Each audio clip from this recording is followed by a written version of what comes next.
Welcome to the Foul Play YouTube channel, Reading with the Crew, episode 58. Doc. Thank you so much there, Jack 61. And we've started on time, which is fantastic. And a warm welcome, everyone. And thank you so much, Jack 61, for your introduction. And I'll tell you what, you've got your Barry White voice again. Well, a little bit. I've caught another or something, but not like last September. That was much worse. But I can feel it. I can definitely feel it. Yep. That might explain why our subscriber numbers have gone up, Jack 61, and your voice. I don't think so. No. Thank you so much. TJ Anderson says no sound. I don't know if it's just him or anybody else. Can you guys in chat help us? Can people hear us? Let us know if you can hear us. I think it's just TJ Anderson because Yep. Yeah. It's just TJ. I can hear it on my iPad. Yeah, TJ's had a lot of trouble with his computer lately. All right, awesome. All right, guys. Well, look, again, a warm welcome, and it's great to be here. My name is Dr. Silkman. I'm from the Foul Play team. And guys, we have a crack of an episode for you guys today. We're not going to muck around. We're going to continue straight away. But first of all, I'd like to quickly introduce our esteemed panel. First, Jack 61. Welcome, sir. How are you coming along? Well, I felt better. I don't feel terrible, but I don't sound I probably don't feel as bad as I maybe sound. Just a little harsh cold, but nothing too bad. Anyway, doing pretty good. Welcome everyone in the live chat. Welcome to everybody on the panel.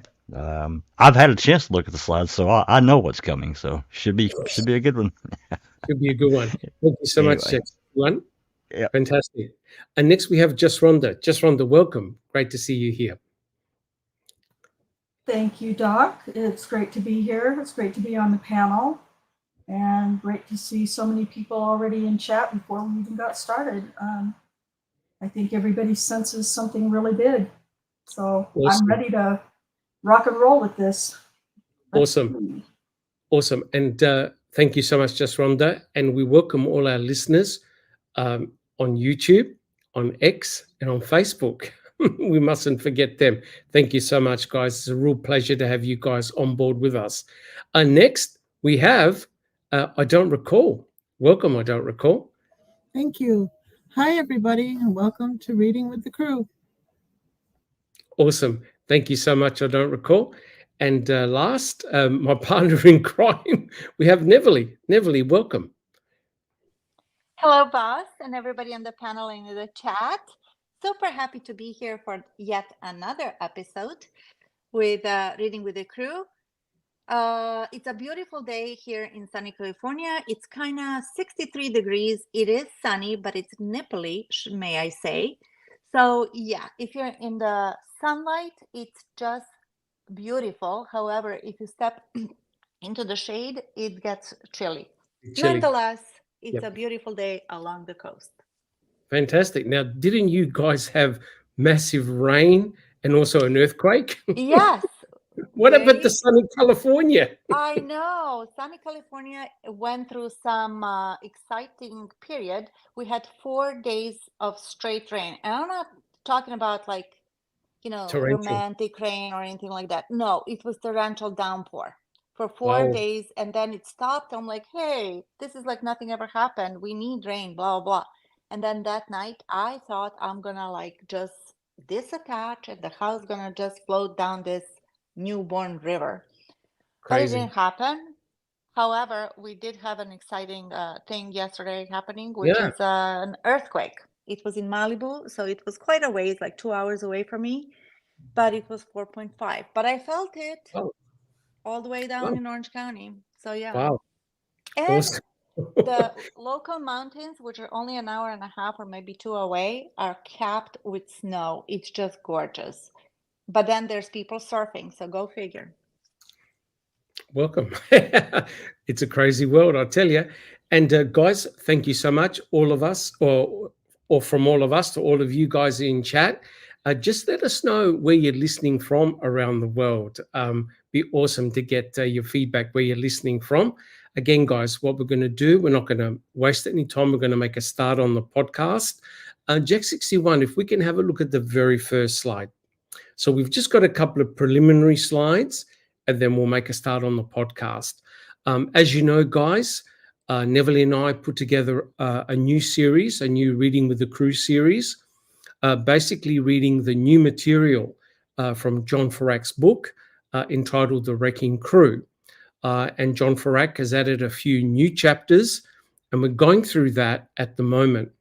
The chapter that we are going through, discussing, making comments, is entitled New Witnesses Emerge. But at the same time, guys, all of us here on the Foul Play team want to thank every one of you guys for your questions. You guys have been sharp as a nail. You've been asking a lot of great questions. So that has caused us to go back and have a look at some of the questions that you guys have been asking. And don't worry, today we're going to answer some of your questions. We're going to deep dive into some of the topics that we've presented. They're very topical, they're very important, and of course, they're very controversial. And today's episode is episode 5 of the new Reading with the Crew series. I just want to say from the bottom of my heart, thank you so much for your support for Foul Play. Things have been really tough at the moment. Things are in a holding pattern with Kathleen Zona. We're just waiting for something to occur. And again, guys, thank you so much for your support. And we've really been stoked. We've had close to over 1,000 views for each one of these episodes. And that's been great. And we listen to your feedback, and we'll try and answer your questions as best as possible. Today, we're going to deep dive, and we have a real special treat for you. So some of the topics that we're going to be covering in today's podcast, we're going to ask a couple of tough questions. One of them, did John Leurquin, who we talked about last week, did he actually see Teresa Hallbach's RAV4 leave the Avery salvage yard? And of course, that's a very, very important observation. But what I didn't know, and a lot of people didn't know, was that there was actually another propane tank driver in the vicinity. I just found that out recently, Don't worry, we'll be presenting it in today's podcast. So what did the other propane tank driver, did he actually see anything of any importance? Next, we're going to look at Jack 61's favorite topic, right, Jack 61? Oh, yeah. We're going to look at the blunt and bloody instrument that allegedly was found in the back of Teresa's RAV4. And how does that affect the state's narrative? The blunt and bloody instrument. Absolutely crucial. We'll be discussing that. The next thing we're going to be looking at, and we got asked a lot of questions about this, and that was the note that Teresa Hallbach hand wrote and left it to Joel and Zipporah, right? We're going to be having a look at that. That's extremely topical, very controversial, and we'll be talking about that in today's podcast. And finally, if we have time, we're going to have a look at the fact that, hey, one of the star witnesses for Kathleen Zona, for the defense team, is Tom Sowinski. Now, as you know, we've covered a little bit about Tom Sowinski, but if what he observed in actual fact is true, potentially can be very, very damaging. So Kathleen Zona now, through her investigators, starts to actually investigate Tom Sowinski, right? Basically, who is he? What's his background? What's his past? All right. So it's a jam-packed episode. We've got a lot to cover, guys. And as always, all of us want to thank all of our subscribers. Thank you so much, guys. We do this for you guys, right? Fantastic. If you enjoy our podcasts, Reading with the Crew, Open Mic, and other podcasts, please subscribe. Put your DNA on the thumbs up button and share our podcasts. The more people that can view our podcasts, can make comments, suggestions, and ask questions. That's fantastic. And guys, we don't know all the answers. We never say that we do. But the fact that you're listening to the podcast means that, guys, you can do your own independent research and ask questions as well. Again, guys, thank you so much for our subscribers, and a big thank you to all of our mods who do a fantastic job to keep the chat going. Jack61, can we have a look at the next slide, please? All right. Now, as always, this is a disclaimer, so we'll go through these slides fairly quickly. I'm not going to read them all out. All the material that we're covering, guys, the copyright belongs to John Ferak. We're going to be using this material for commentary, for education, and also for research purposes. But all the material belongs to John Ferak. Can we have the next slide, please, guys? Now, I'm not going to read all these provisos. Please pause the video later on when you watch it again. Make sure that you read each one of these points. They're very important. The only one I want to spend 1 minute on is that us as a team, we're not accused, and this is important, we're not accusing anyone of having committed any nefarious activity involved in the murder of Teresa Halbach. And that includes Bobby Dassey, the subject of our podcast. Everyone has a presumption of innocence. That's very important. Guys, the only thing that we say is please be civil and respectful in your comments. Sometimes family members do appear in our chat, and we thank them so much. So please, it won't be easy for them. Thank you for your understanding. Can we have the next slide, Jack61? And again, guys, you may be new to our podcast series, but all of us here on the panel, and I know everyone here in chat, we're here for the memory of Teresa Halbach, who lost her life at a tender age of 25 years. We're here to find the truth, good, bad, or otherwise. Thank you so much. Jack61, if we can have a look at the next slide. This is a new slide, and I think it's important that I read each one of these comments. Now, you know that we're dealing with people's lives, right? We're not mucking around here. This is serious, serious stuff, especially what we're currently going through, researching, discussing, and what Kathleen Zellner is doing at the moment. So I want to read these points as a disclaimer. Point number 1, the content that we cover in the podcasts may contain material that some may find triggering, offensive, or disturbing in nature. Our intention is not to disrespect viewers nor any individuals and their families mentioned in our podcast, and that's very important. And finally, guys, viewer discretion is strongly advised. Thank you so much, guys. So I'm going to put that as a disclaimer.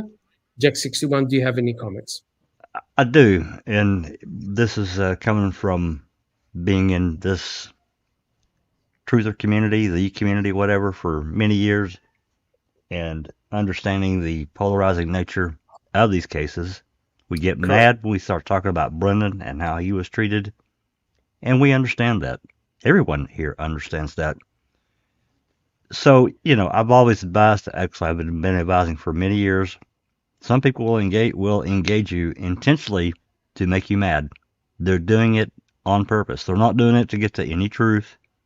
They're not doing it for anything other than to, pardon my French, piss you off. Don't let them do it. Maintain. That's right. Maintain your control. Be objective. Even if you feel really strongly, you can still do that without getting too angry. I've been down that road, and you can't. It's really difficult to stay on. Stay as objective as you can. If you have to, walk away for a few minutes. Come back.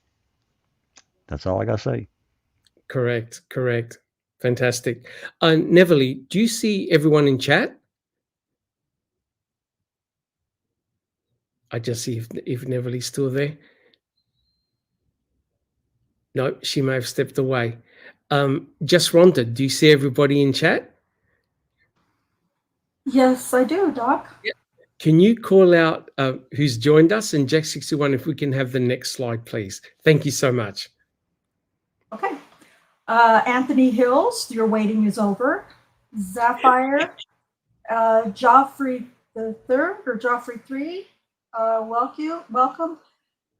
MX Lift, I cannot pronounce that. I'm so sorry. From Ireland, welcome, and we're happy to have you here.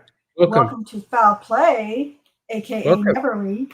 Double D, Crockett Thompson, great to see you. Pete Moss, Sheila Hawkins, it's so great to see you. Dr. Silkman is in the chat as well as on the panel. And Myra Pennington, TJ Anderson is always lurking. We have Colette M. Great to see you, Colette. Did I say Double D? If I didn't, hello, Double D. Welcome. Gloria, of course. We can all sing now. I Don't Recall is in the chat as well as on the panel. Wonderful.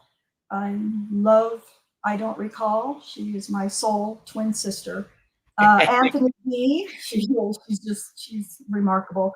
Anthony D, Alfie Mummy, Jazz Naz Gaming is reminding everyone to please like the video.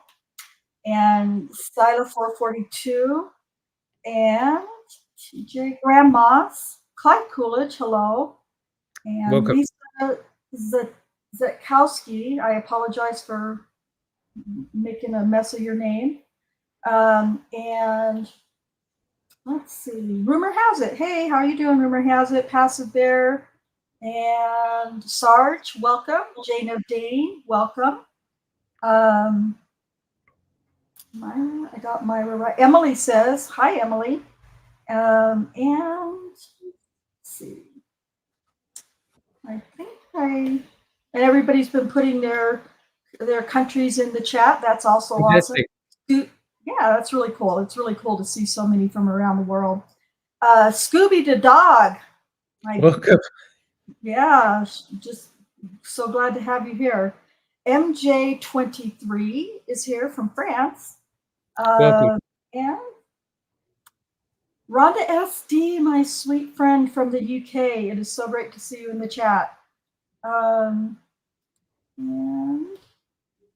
let me see. I think JD, it is so great to see you. Welcome. Yeah. Rhonda's in the chat and on the panel and reading out names. I am very talented and skilled, right? You are multi-skilled. JJack61 is in the chat and on the panel. And let me see. My goodness, you guys are just hopping already tonight in the chat. It's great to see. Fantastic. Justine J, great to see you, Justine. Thank you for being here. James Crane is here, also known as Yoga for the Ages. Yeah. Yeah. I can't remember what the whole name is. And I'm just getting a notification. Sorry, I had a notification got in my way. Let's see. Wow, this is impressive. Andy B is in the chat. Andy B. In the chat, Andy B. Mrs. Fawkham's razor. Oi. Yeah, Rodders, it's great to have you in our chat and welcome. Catnip. Oh, thank God. The super mod Catnip is here. She'll keep us all on track for sure. And I think I got everybody. Wow, that's awesome. A lot. That was a lot of people, you guys. You're awesome. Awesome. Yeah, thank you so much. And don't forget, we got some viewers on X and on Facebook. And welcome. On Facebook, yeah. Yeah, welcome everyone. We've got 3 on Facebook. Let's see. Belinda is on Facebook, it looks like. Jeff Jackson is on Facebook. And Michael Soar. I know those names. Awesome. So welcome. Thank you so much. All right. Again, guys, thank you so much. That's a fantastic level of support. All right. So, guys, let's go through this. As you know, on October the 31st, 2005, there were two key eyewitnesses. Two key eyewitnesses. That's Stephen Avery and also Bobby Dassey. Both Stephen and Bobby saw Teresa Horbach arrive on the Avery salvage yard and take photographs. And we've already discussed the difference in the narrative between Stephen and Bobby Dassey. The important thing is this. According to the recollections of Stephen Avery, after the photo shoot, Stephen said that he saw Teresa's RAV4 turn left on Highway 147. If we look at the time, now remember, times are never going to be exact, but roughly we're talking about 2:38, 2:40 p.m. in the afternoon, of course.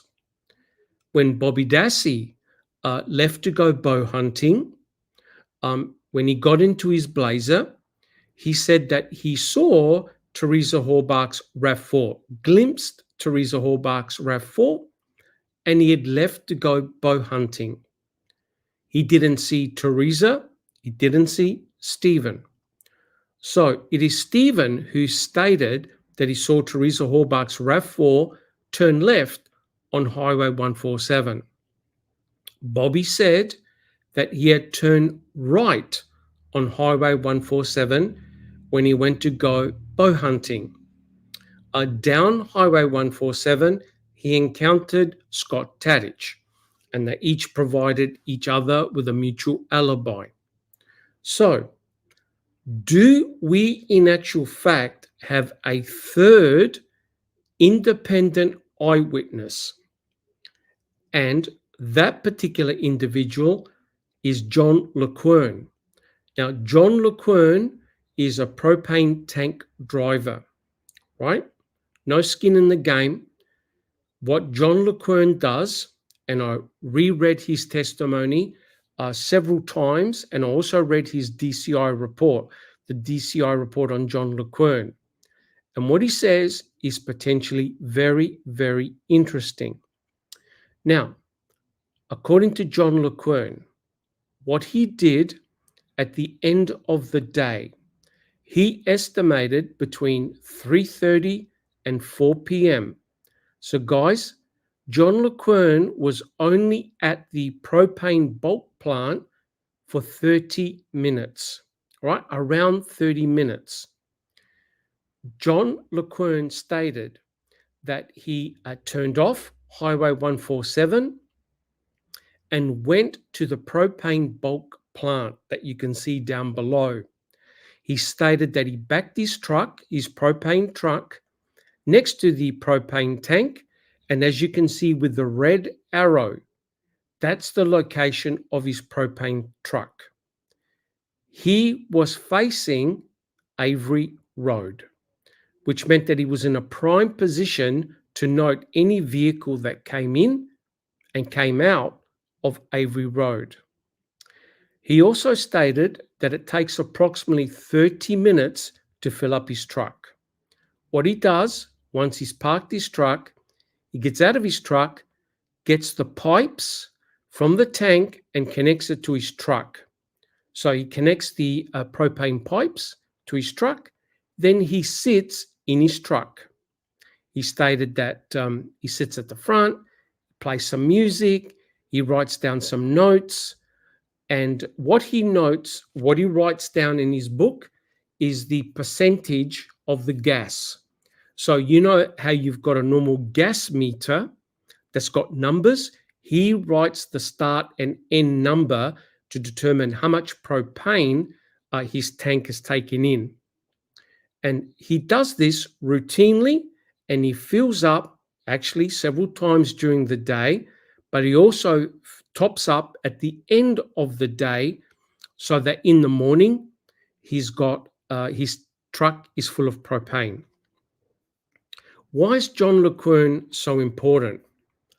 According to what he said in his statement and also in the trial testimony, he said, John said, that around 3:30, between 3:30 and 4 p.m., he sees a green mid-sized SUV and it drives out. It heads towards Highway 147.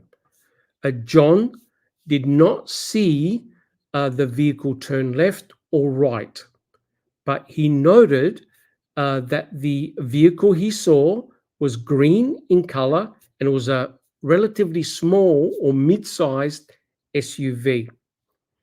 Importantly, he did not see the driver. He doesn't know whether it was a male, female, young, or old. He did not see the driver. But he said something very interesting here, guys. And that is when he sits in his truck for about 30 minutes, he normally sees around 2 vehicles. That's it. So in other words, the traffic up and down Avery Road at that time of the afternoon is minimal. He reckons he averages around about 2 vehicles at the time he sits there for around about 30 minutes. Now, John did not phone law enforcement with his observation, right?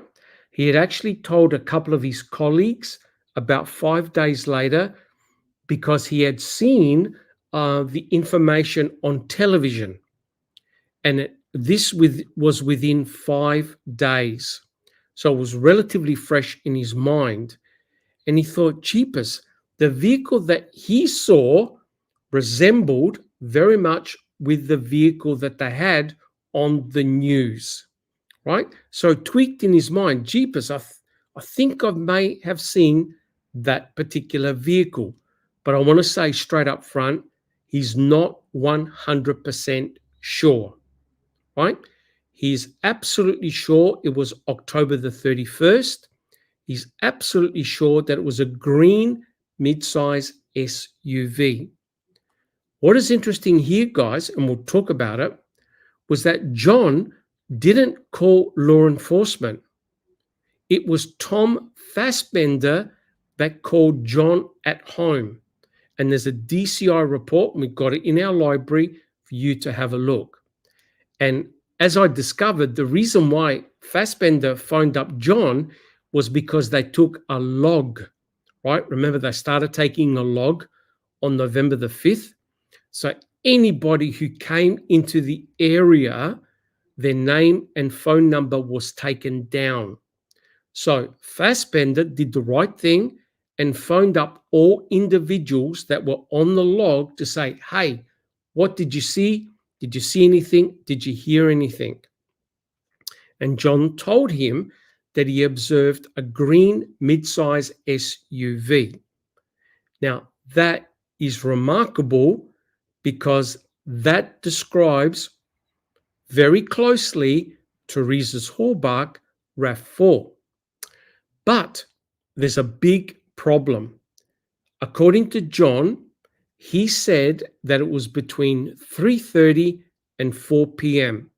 Now, guys, and also in chat, if John had turned back his clock, if he had turned back his clock and he's on the proper Wisconsin time, 3:30, and he's actually there between 3:30 and 4 p.m., guys, on the panel and in chat, would you guys agree that it could not have been Teresa's Hallbach RAV4?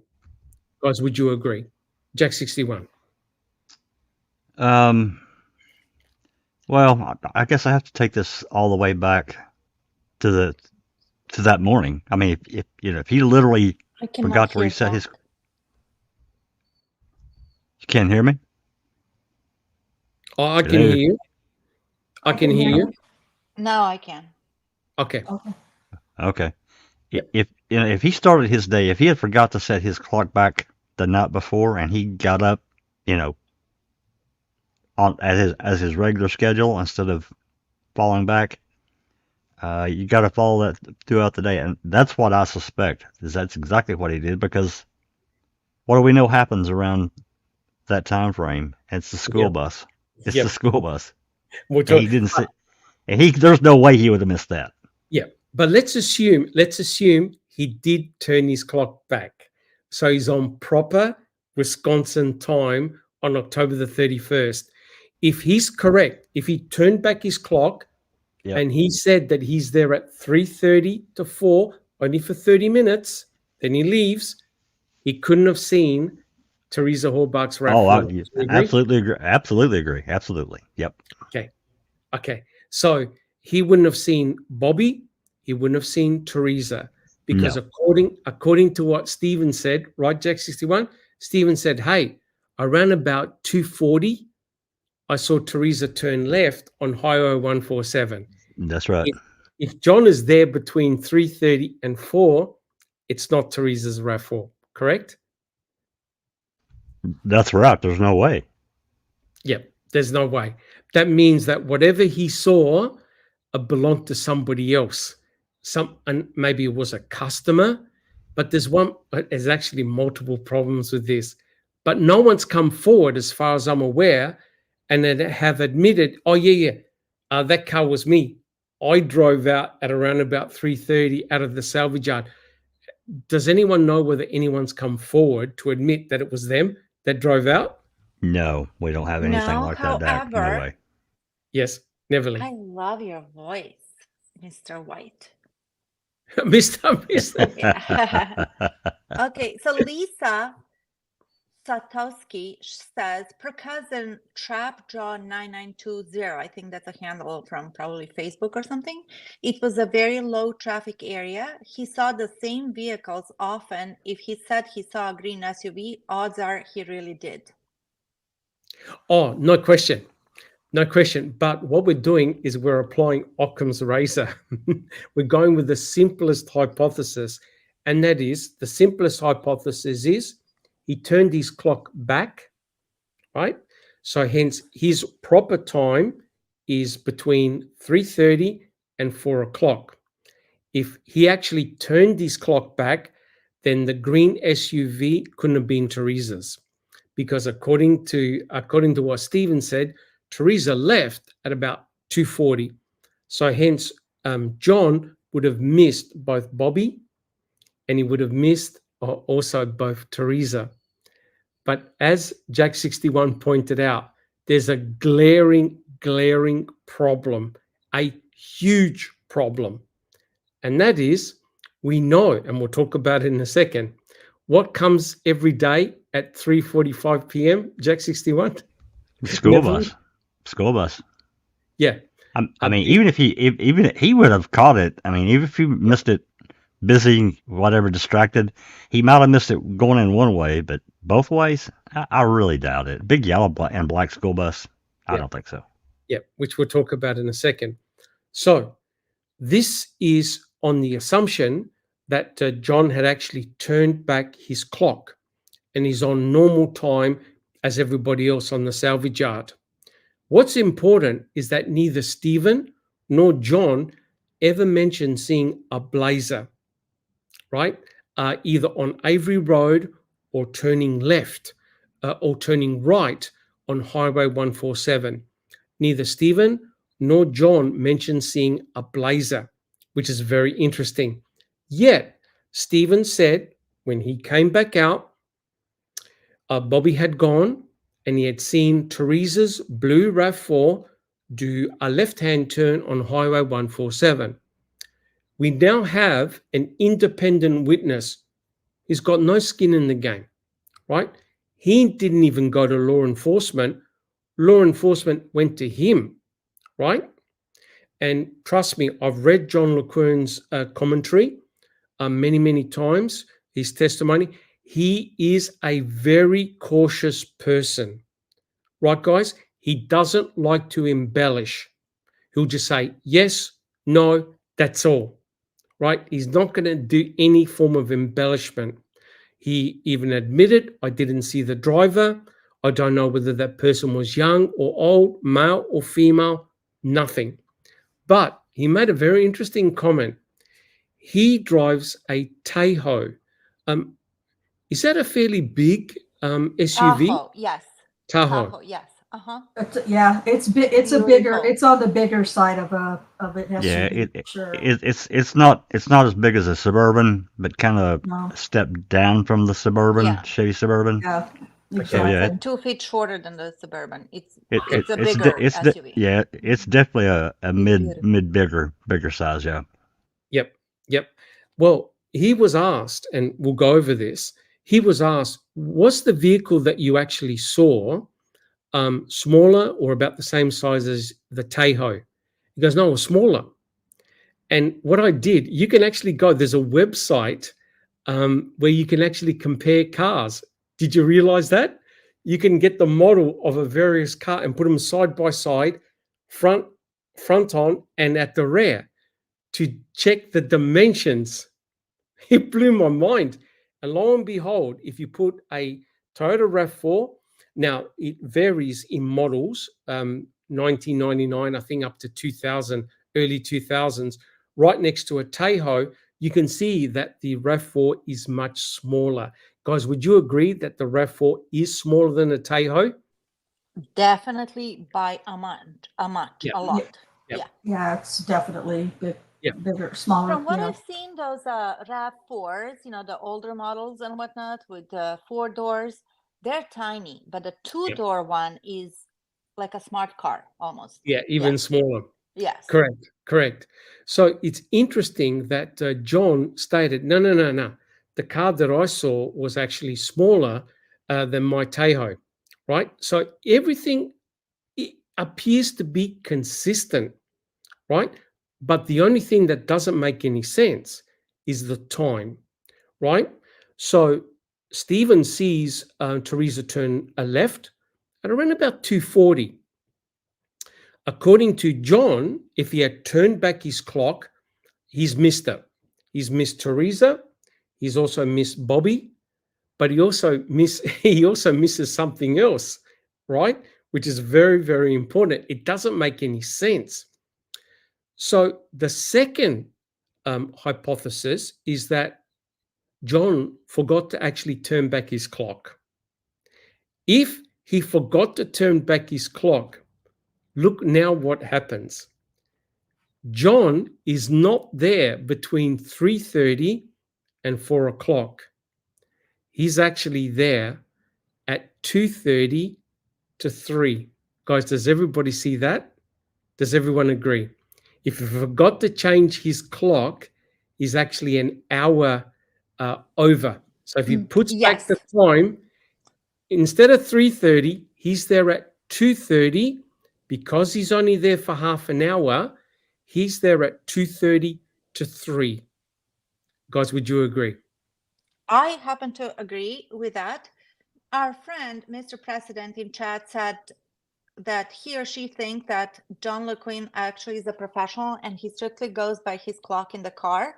I could see why Mr. President would say that. However, it also could be true that he goes by his watch. Some people go strictly by the watch. And like I'm a professional, I'm a registered nurse. And when I work, we have clocks everywhere on monitors, on the wall, they're all synced. But I always go by my wristwatch. It's just a habit. So both could be true. Correct. But thank you for your comment. No, of course. Fantastic. So this is just a hypothesis and we're speculating. And we know that one day before daylight savings changed, you had to bring your clock back. And as we discussed in last week's chat and on the panel, many people forget to adjust their clocks, especially in their vehicles. Interestingly, John stated he wrote down the percentage number of the propane that he takes in. He didn't say, I wrote a time, right? But he normally fills his truck between 3:30 and 4 o'clock. And it takes him about 30 minutes to fill up his truck. So guys, do we have any questions so far? All right. So clearly, if he shifts the time back, he's there at 2:30 to 3. That is a critical time.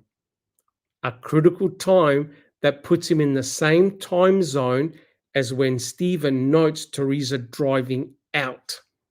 So if he actually saw Teresa's RAV4 drive out, that's incredibly exculpatory evidence. Guys, would you agree?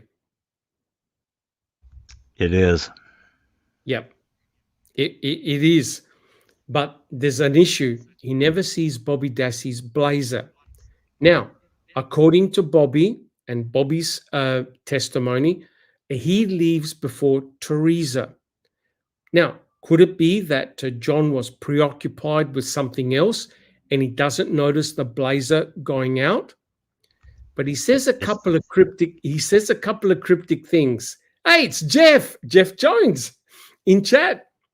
Good to see you, Jeff. Sorry, Jack 61.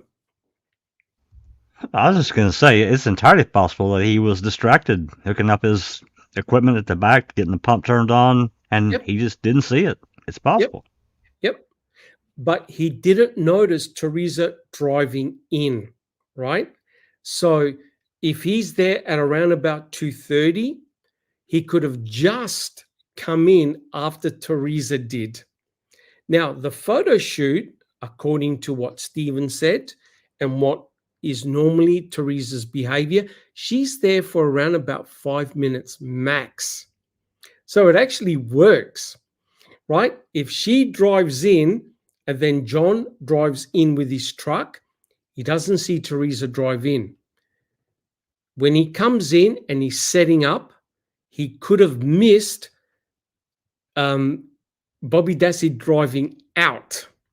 But when he's in his truck sitting at the front, he notices Teresa's RAV4 drive out, right? Okay, I have a comment Go for it, regarding Nathan. Bobby Dassey. Yep. And don't hate me. No. I'm not trying to complicate things. But although Bobby had an alibi of Scott Hadich and vice versa, and that's what he said on the stand, that he left on 147. Who's to say that he actually did? I'm just saying. Who's to say that he actually did? Well, we don't have any receipts, do we? No. It's a double reciprocal alibi. But yes, and it's Bobby's fishy. Yes, it is. But Bobby Dassey stated that he had turned right on Highway 147 to go bow hunting, right? But there is no proof, and no, I haven't studied the or the cell tower pings and things like that, so I'm not 100% sure where Bobby was. But I'm assuming that he did eventually go down Highway Avery Road and turn right on Highway 147. I'm making an assumption, right? I'm trying to, give the benefit of the doubt to everybody. It's quite clear that John didn't notice the blazer, but he did notice the green mid-size SUV. But he said something very, very important, which we'll get into, right? We'll get into it in a sec. So, guys, this is the scenario, right? So we know there are two critical eyewitnesses, Stephen and Bobby Dassey. Both of them admitted seeing Teresa Halbach come into the property, take photos. We know that Stephen has been charged and convicted with the murder of Teresa Halbach. And now we know that Kathleen Zellner is going after Bobby Dassey, the other eyewitness, as a potential Denny suspect. And we mustn't, of course, forget the tragedy of Brendan Dassey. He too is in prison for life for the murder of Teresa Halbach, right? But at this time frame, Brendan Dassey was at school. He was on the school bus. And as Jack 61 alluded to, there's one big thing that John missed, and that was the black and yellow school bus, right? So we've got two options here, guys. Either John Leurquin turned back his clock. If he did, He's not a material witness at all. He didn't see anything of importance. However, if he had forgotten to turn back his clock, he is a key material witness.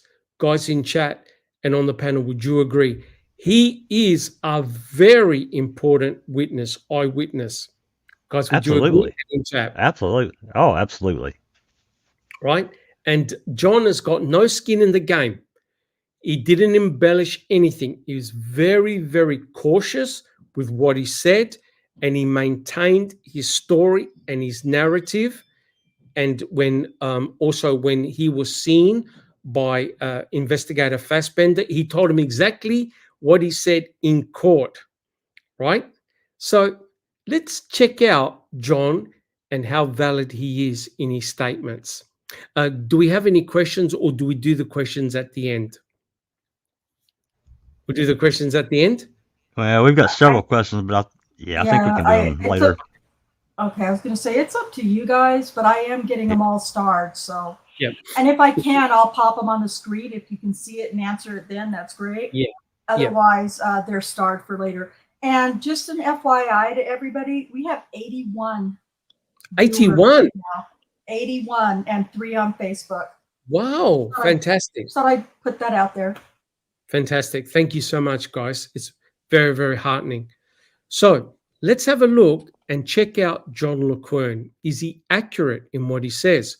Lo and behold, I checked the login and log out records, and there's John Leurquin, right? Now, remember, the crime scene logs were only taken on the 5th, right?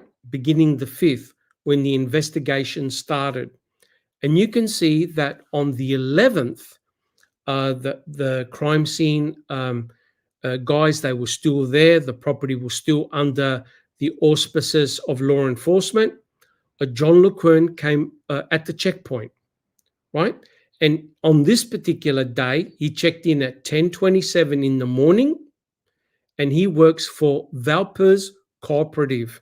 That's the gas company. And he's the one that fills in at that station, that propane bulk plant that I showed you at the front, at the first slide. He goes there. He drives into the property.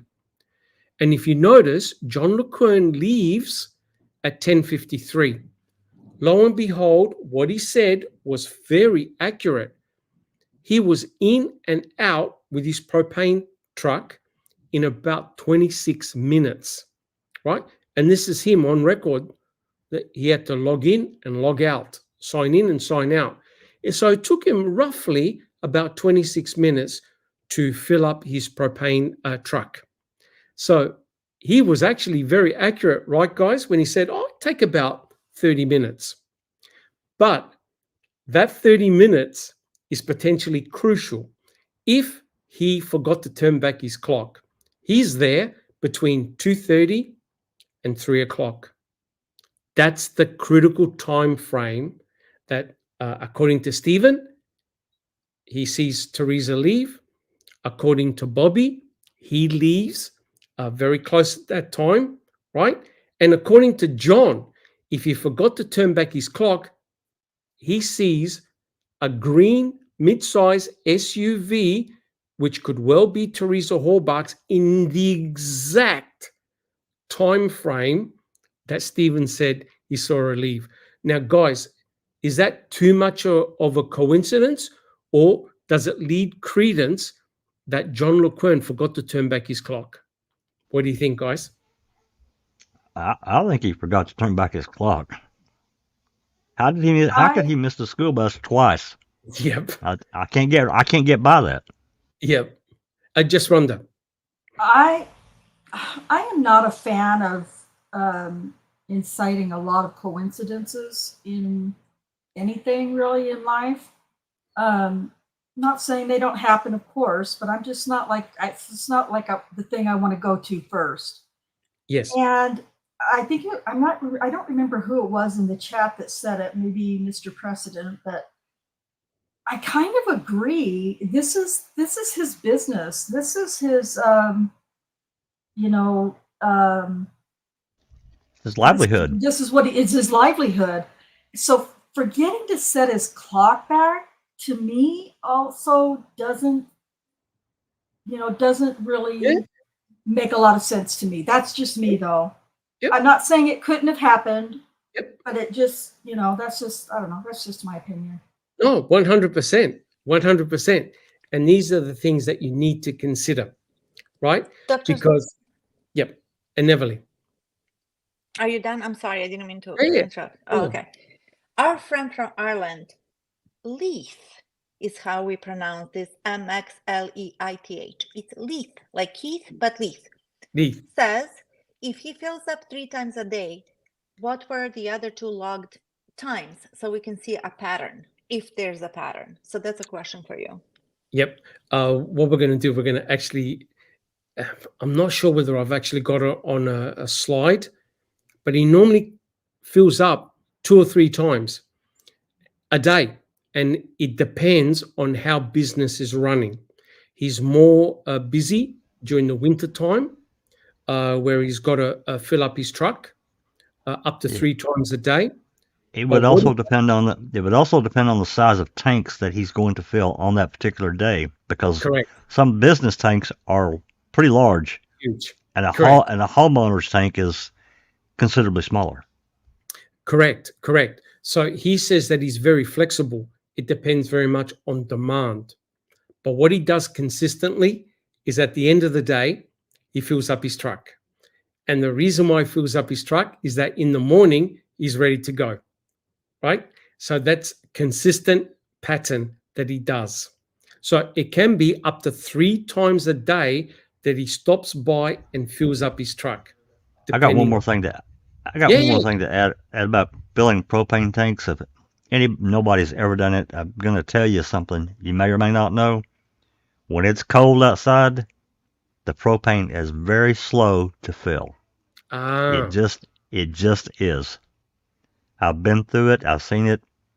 Summertime, you can fill a tank in relatively it's shorter amount of time. Yep. When it's cold outside, it just does not flow as well. It just doesn't. Correct. Interesting. And he was asked by Tom Fallon whether he could remember the weather, whether it was hot, whether it was cold. And John was honest. He goes, no, I can't remember that.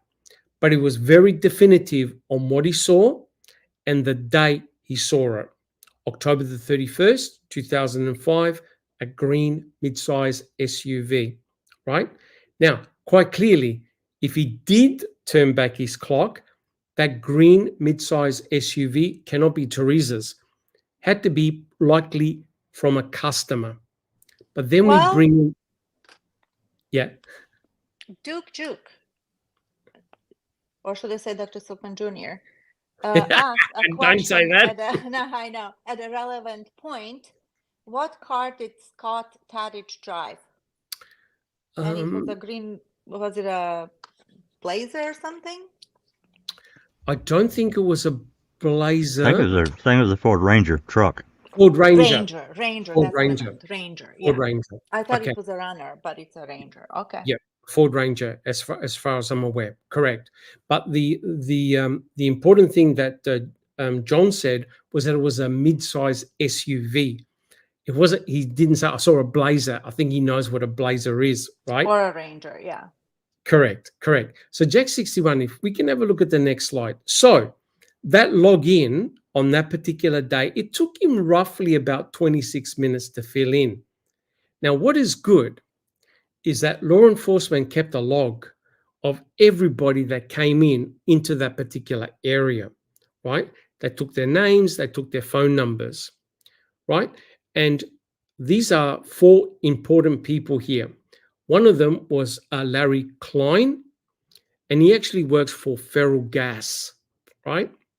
And you're not going to believe where they fill up for Feral Gas. That's across the road from the Avery salvage yard. Remember that propane tank right at the top of Avery Road, right on the other side of 147? Do you remember that, guys? Yes, I do. It's across the road. Yep. It's across the road. Well, that's where they fill up there. That's feral gas. That's where feral gas fills up. So they took down his name, Larry Klein's name, John Leurquin, which we've just discussed. They've also spoke to Dubeck, who delivers the mail, right? So they even spoke to the mailman, and he says that he normally delivers mail around 12 noon, but that's letters.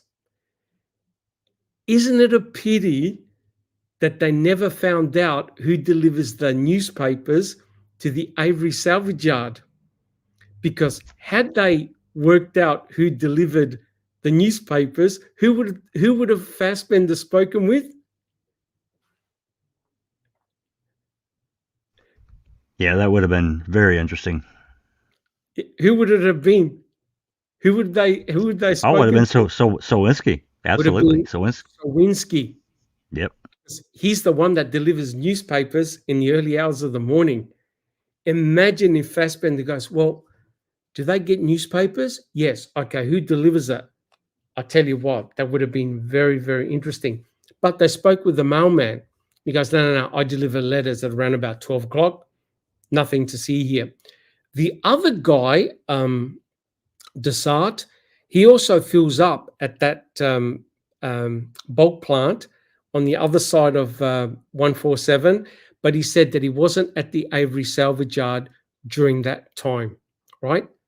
So now we have potentially two people of interest, Leurquin and Klein, right? So Jack 61, can we have a look at the next slide, please? So Tom Fassbender went to go and speak with Klein. Neverly, do you see the slide? Yes, I do. Can you read it out? So this is Tom Fassbender talking to the propane tank driver, Klein. Let's go for it. Special Agent Fassbender asked Klein if he was sure that he was not by the Averys on October 31st, 2005, or that week. Klein started talking about having been out of town around then, and then consulted with someone that was present with him at his residence, believed to be his wife. After consulting with her, Klein advised that he was there and had filled up his truck on October 31st, 2005. Klein advised he should have been out there that entire week then. Is it Klein or Klein? Now I'm confused. I say Klein. Okay. Klein advised that he normally starts at about 7 a.m. and fills up. Klein advised that he usually stops back between 11 a.m. at 12 p.m. to fill up again, and then around 3 p.m. to top it off. Wait. Who knew about Klein on the panel? I didn't. I didn't. Who knew about Klein? Didn't. Jack 61. I didn't. No. Mm-mm. Just Rhonda, did you know about Klein? Listen, if y'all didn't know about Klein, I absolutely did not know about Klein. Never heard the name. And Neverly, did you know about Klein? No, never heard of it. Just Rhonda, sorry, I don't recall. Did you know about Klein? I did not. No. And people in chat, did you know about Klein? This propane tank driver, when Fassbender was talking to him, goes, no, I wasn't there. His wife said to him, oh, yes, you were. You did fill up your truck. Klein was on the other side of 147 filling up his propane tank. He's on the other side. Now, wow, what a great he's on the find. other side. And Leurquin is on the inside of Avery Road. So now you've got two propane tank drivers on either side of the junction between Avery Road and Highway 147. Now, is it possible that maybe he forgot to put his clock back? I doubt it, because if Neverly keeps on reading, you'll see. Neverly, would you like to continue? Sure. I just have to mention something. James Crane, or Yoga for the Ageless, says, how many other people we do not know about? Bingo. It seems like the longer, the deeper we go, the more people we find, which is awesome. Yeah. And that's it. And it all started with John Leurquin. and I read all the DCI reports. I found the log sheet and I thought, oh my God, there's another propane tank driver? Continue, Neverly. Correct. Okay. Special Agent Fassbender asked Klein if he was familiar with the news coverage when Halbach was missing and the vehicle that she drove. Klein advised, yes, that he had seen the coverage and knew that she's been driving a RAV4. Klein advised he did not see her vehicle on October 31st, 2005. Klein advised he did not recall seeing a fire or what could have been smoke from a fire by Stephen Avery's trailer on that day or week. Klein added, however, that his refueling spot is about quarter mile from Stephen Avery's trailer. But if it was a big whopping fire, okay, I gotta be a little bit snarky. Okay, Klein advised he did not hear anything like gunshots that week. Special Agent Fassbender provided Klein with his office telephone number and asked Klein to contact Special Agent Fassbender if he thought of anything else. The interview was concluded at 7:24 p.m. Now, Mr. Klein is probably used to what the gas, propane, smells like, right? Yes. So I'm going to venture out to say that he can pick up other smells as well. Yeah. Oh, for sure. But For you sure. see where I'm going with this. Yeah. Yeah. For sure. Yeah. And MX leaf. Burning human tissue would stand out. Correct. There would be hopefully log sheets. There would be log sheets. There has to be log sheets. So Klein was on the other side of 147, right? Leurquin was inside Avery Road, filling there. Now, the interesting thing is Klein knew what type of vehicle that Teresa Halbach drove. And if he's there around 3 o'clock, now remember, times are always flexible. He doesn't note Teresa Halbach's vehicle at all. He's in a prime location. If Jack 61 actually goes back to the first slide, you can see where the propane filling stations are. They're in a prime location. They should be able to easily see anyone coming in and coming out. So if you have a look at the picture where John Leurquin was, he's there. And have a look where Klein was. It was on the other side of the road, right? Probably his truck was facing this way, the road. I'm only speculating, of course, but he didn't note. Teresa Halbach's car. Now he reckons he was there at around about 3. We don't know how long it took to fill his propane truck. Give or take maybe 15, maybe 30 minutes max, depending on how much gas he had to put in. But he didn't in other words, he didn't note anything that what John Leurquin said. He didn't say that he saw a RAV4, a Blazer, or a school bus. So clearly, Klein saw nothing of importance. Guys, would you agree? Yep, I'd agree with that, Doc. Right.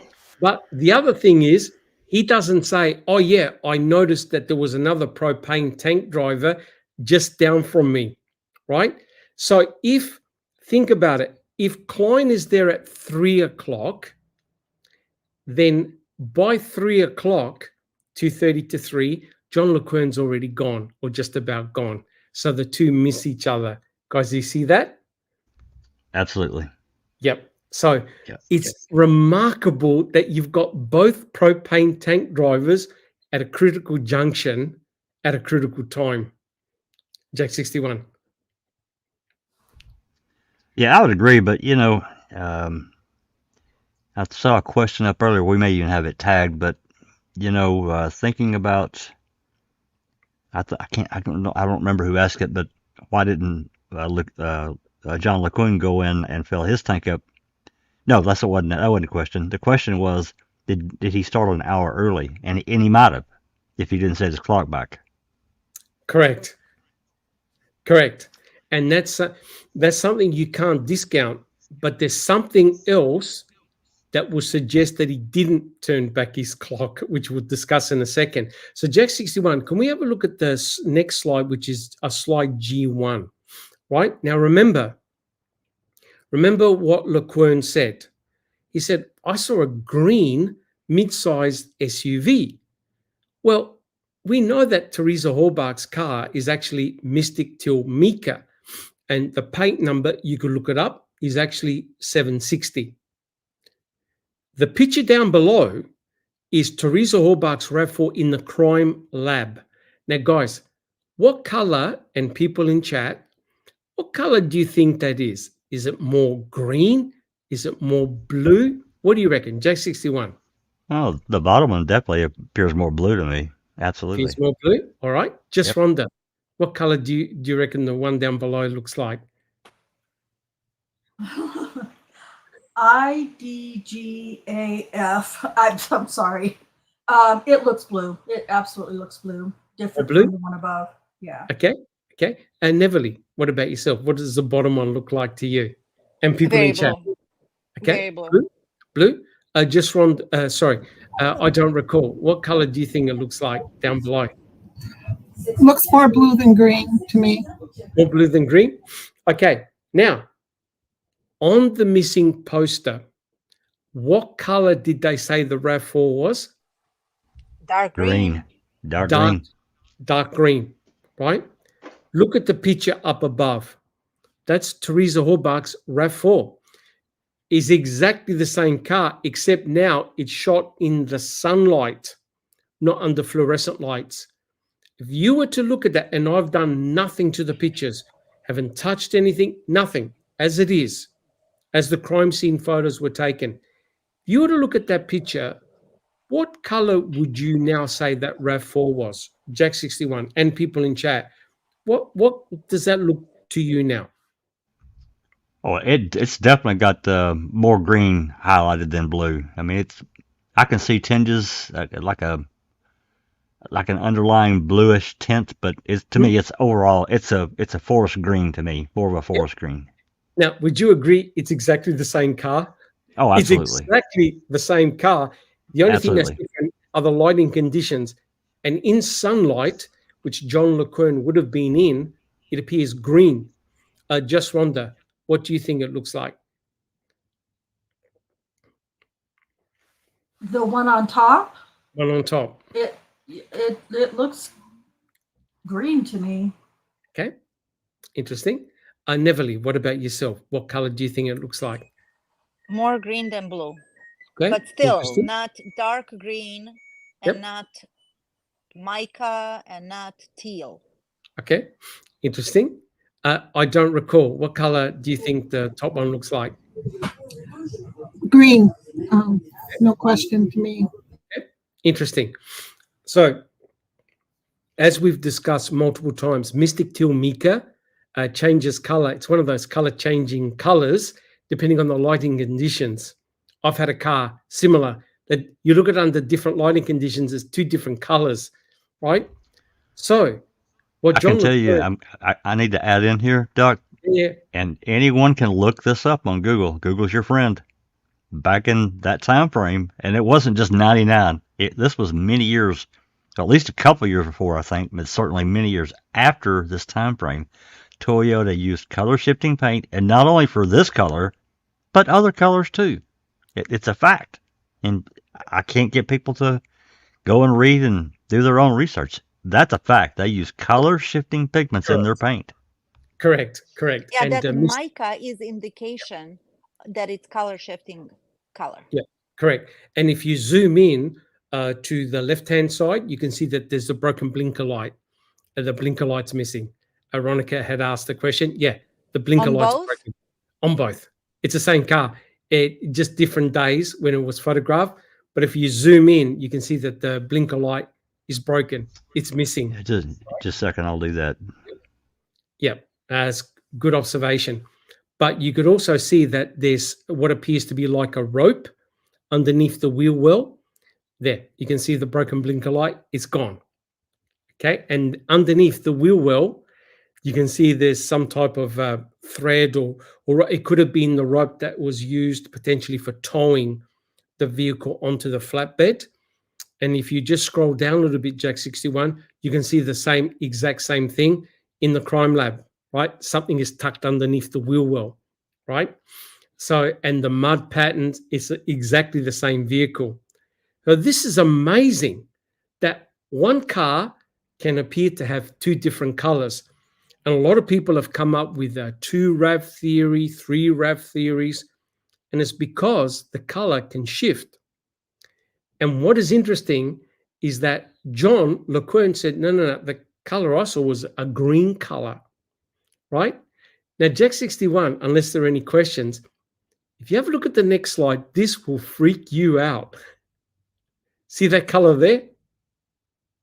The crime lab took a picture of one of the RAV4 panels, a close-up of one of the 4 panels. That is Mystic Till Mica. That's the color of the RAV, obviously under bright lights. That's it there. That looks like periwinkle blue. In fact, you could almost see metallic flecks in there. I don't know whether because it was dirty or something like that, but that's on the RAV4. Yeah, I'm not entirely sure why they took this photo. I really don't know, Doc. Yep. Maybe they were as confused as we are. Well, they took close-ups of the pictures of some of the panels of the RAV, and there's several of them. It's like the flash it completely washed everything out. Yep. Correct. So that apparently, with the flash, definitely. But you can see that the proper color is Mystic Till Mica. Now, if we have a look at the next picture, you can see where everyone gets so confused. The next picture is Teresa standing in front of her own RAV4.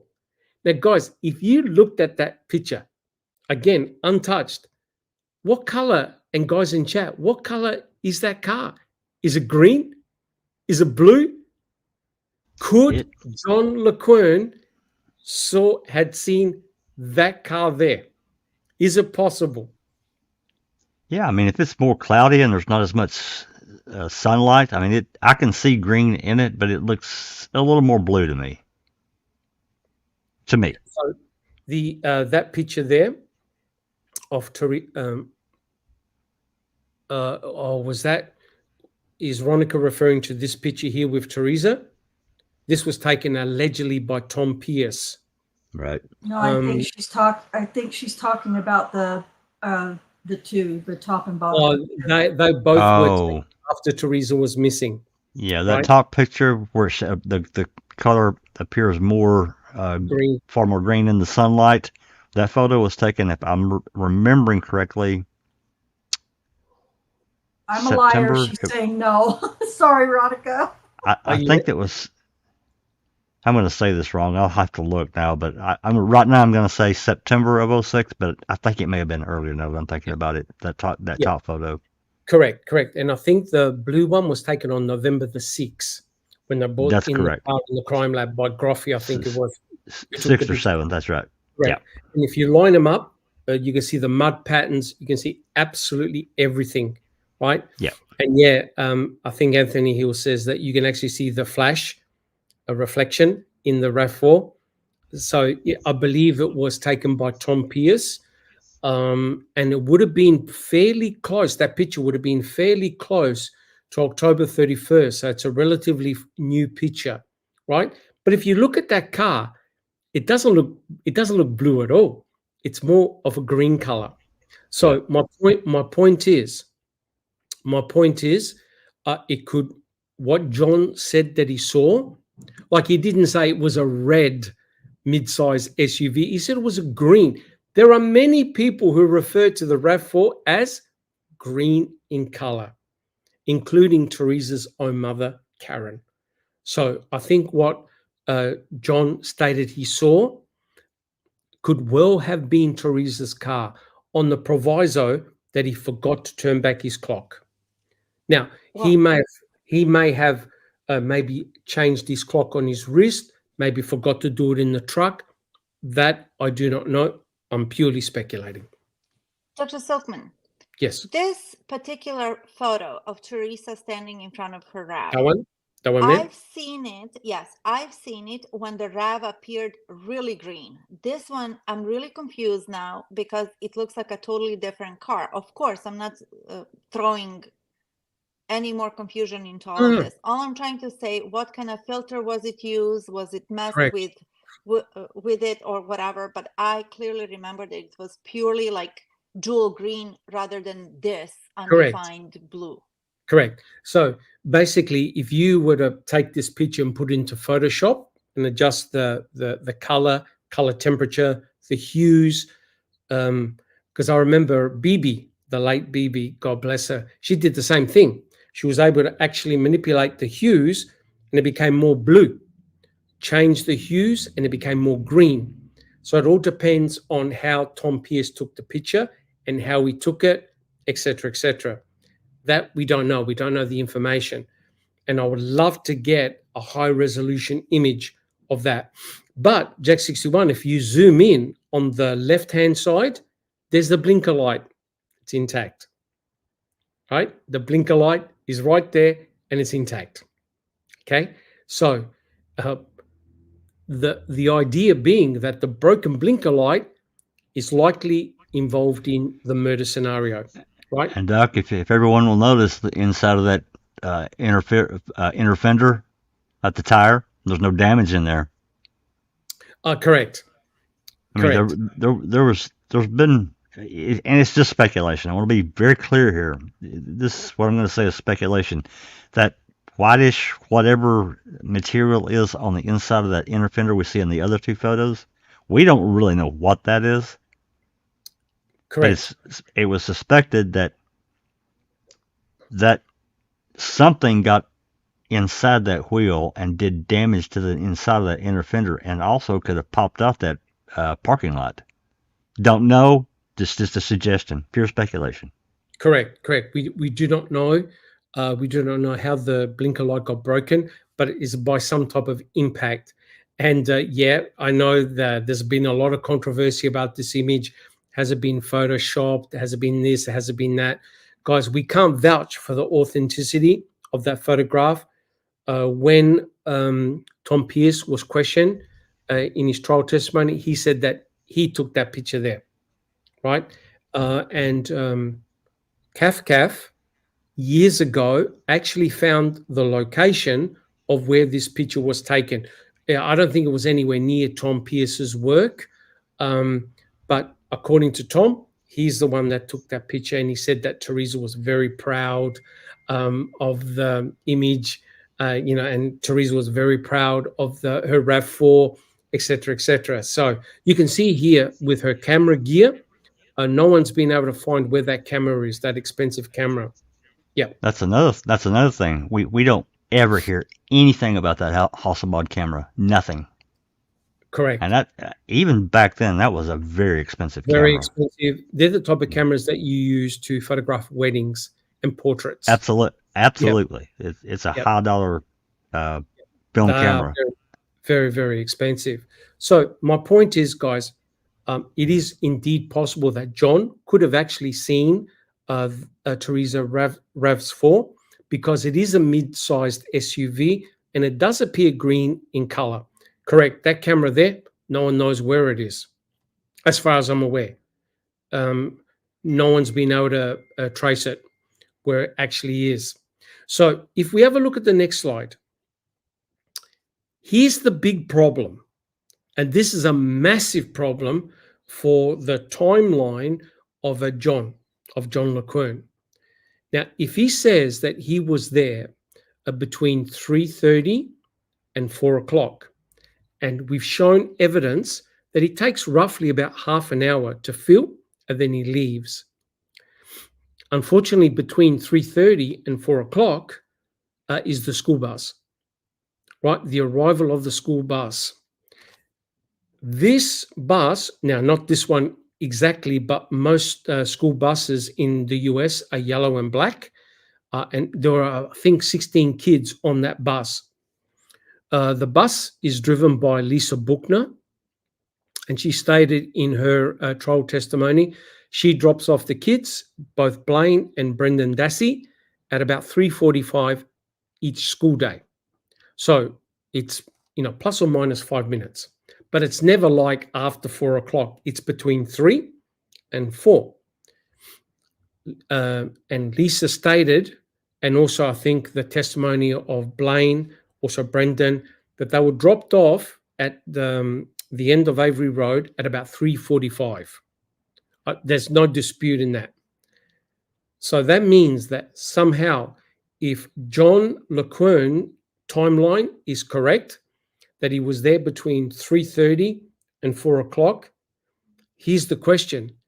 How does John Leurquin miss a big school bus driving straight past him, right? Because remember, he says, I sit at the front seat of my truck, right? And even if he got out of his truck, he would have seen in his vision the school bus come in, and he would have heard the school bus.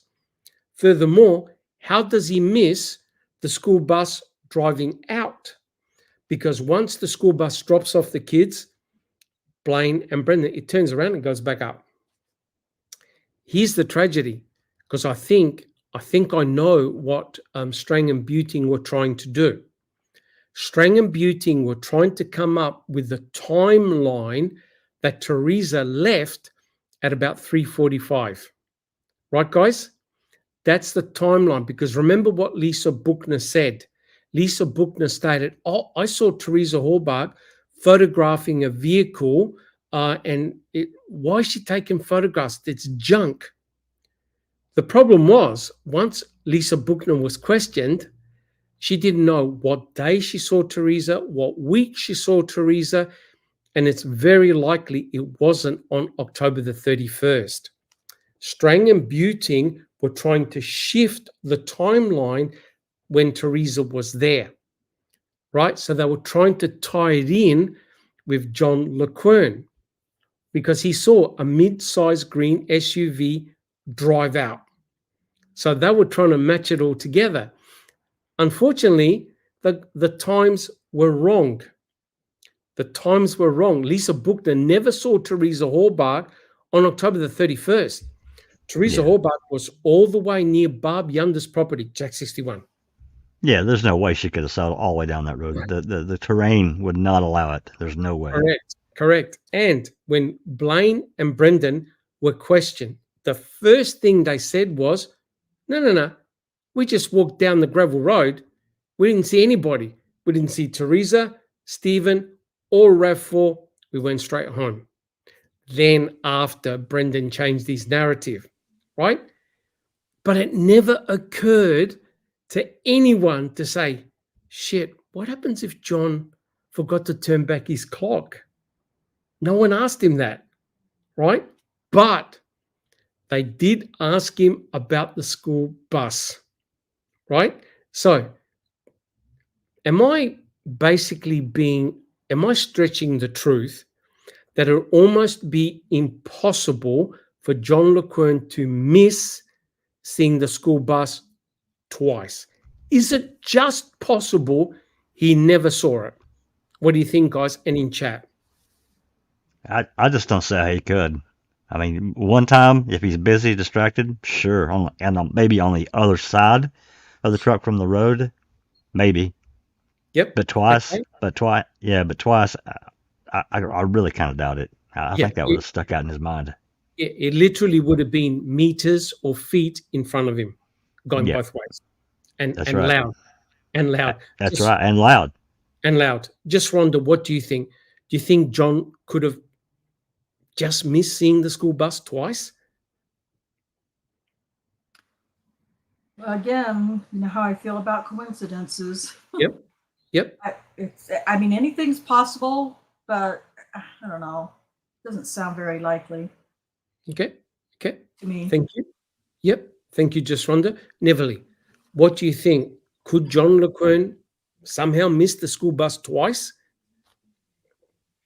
Well, the thing is, if you look at the map of the first slide that we posted, that road is kind of clear. There's not very many structures around or forests, trees and whatever. So even if he missed it as the bus, how fast do they zoom by? They have very strict speed limitations and whatnot. Correct. At least he could have seen it if it passed twice, at least once, even if it was far away. If he got up his head, if he was doing something or whatever and didn't see it, he would have heard it, and he would have seen it on either side, either coming or going far away, because it's freaking yellow. Yep. Correct. So it's very unlikely he would have maybe missed it once, but to miss it twice, a bit of a stretch. What about you? I don't recall. Is it possible that he could have missed the bus twice? Possible, but not likely, in my opinion. Okay. Yep, I agree. And I'll tell you why. Because what he says when he was questioned gives a very important clue, right? So if you actually now shift the time frame by an hour, two things happen. He now gels with the time frame that Stephen said he saw Teresa turn left. Although remember, John never said he saw the car turn left. He said the mid-sized green SUV drove past him to the stop sign, and then he stopped paying attention. It gels with that. Secondly, he doesn't see the bus. Why? Because he's gone by 3 o'clock. So he never sees the bus. The only thing I can't explain is how he missed not seeing Bobby drive out, unless he was preoccupied, because the Blazer's not that big. It's relatively small. He didn't see Bobby drive out. What do you think, guys? Does that tend to make sense? That the reason why he didn't see the school bus is because he already gone. He already left. Jack 61. Yeah, that's right. He was already gone before the school bus arrived. And that's my opinion. I just think he just didn't set his clock back that day. I think he forgot. Yep, which is entirely possible. My clock in my car is still on the old time. I haven't changed that. I just wait a year until it changes for daylight saving and never change. But interestingly, John said, I didn't write down the time. I wrote down the percentage of the gas. He didn't say I wrote time, percentage of gas. He goes, I just wrote the gas number, so he knows how many volume of propane that he filled up his truck, right? And we know from when he logged in, it takes around about half an hour. So wouldn't it be amazing that John leaves and then the other propane tank driver arrives to fill up his truck? And the other propane truck driver, if he's at 3 o'clock, right? He would have missed the Blazer. He would have missed the RAV4. And he won't, and if he's there for only 15 minutes, he doesn't see the school bus. And it all fits. Guys, what do you think? I would tend to agree with that. I mean, we're kind of speculating, but we're kind of not. Definitely speculating. Yeah, we're thinking out loud. We're working it out. Correct. And you have to start with what you got, and to take it somewhere else, you got to open your mind and throw in stuff, and then conclude what you can. Of course, speculation. Correct. And we welcome Duke. Welcome, sir. Hey, guys. Duke. Good to see y'all. Sorry, Hey, I'm kind of right in the middle here, but I've got the time, and I figured I want to get on. So fantastic. So, what are your thoughts so far about John Leurquin? Yeah, I love this discussion, and I think it's really great. Getting into the nitty gritties. I love looking specifically into these things because it helps shape the bigger picture, right? It does. So, again, I mentioned this earlier in the comments, but to me, the level of detail that investigators went to get stories from these propane tank drivers, it kind of goes to, well, it's actually good investigating. It's what they should be doing. Correct. 100% correct. And it raises a big red flag, as you pointed out earlier, Doc, as to why this didn't take place to the person that was delivering newspapers every day. Well, I'm going to add just briefly to what you're talking about, because I was going to say it anyway. You bring that up. After Sowinski called and got connected to Singlub, surely he would have said, hey, look, I'll deliver the paper out there, every early morning, late night, whatever. every day, and this is what I saw, and they didn't go talk to him. That's a Right. worry. Right. And that's what I wholeheartedly believe is that the reason you don't see much of an investigation or DCI reports into the newspaper and who was delivering that every day is because they already had the answer and they already knew what he had seen and they shut that down really quickly. So, Well, and we also have to remember there are a number of DCI reports that we still can't get. right. Right. And I mean, I doubt that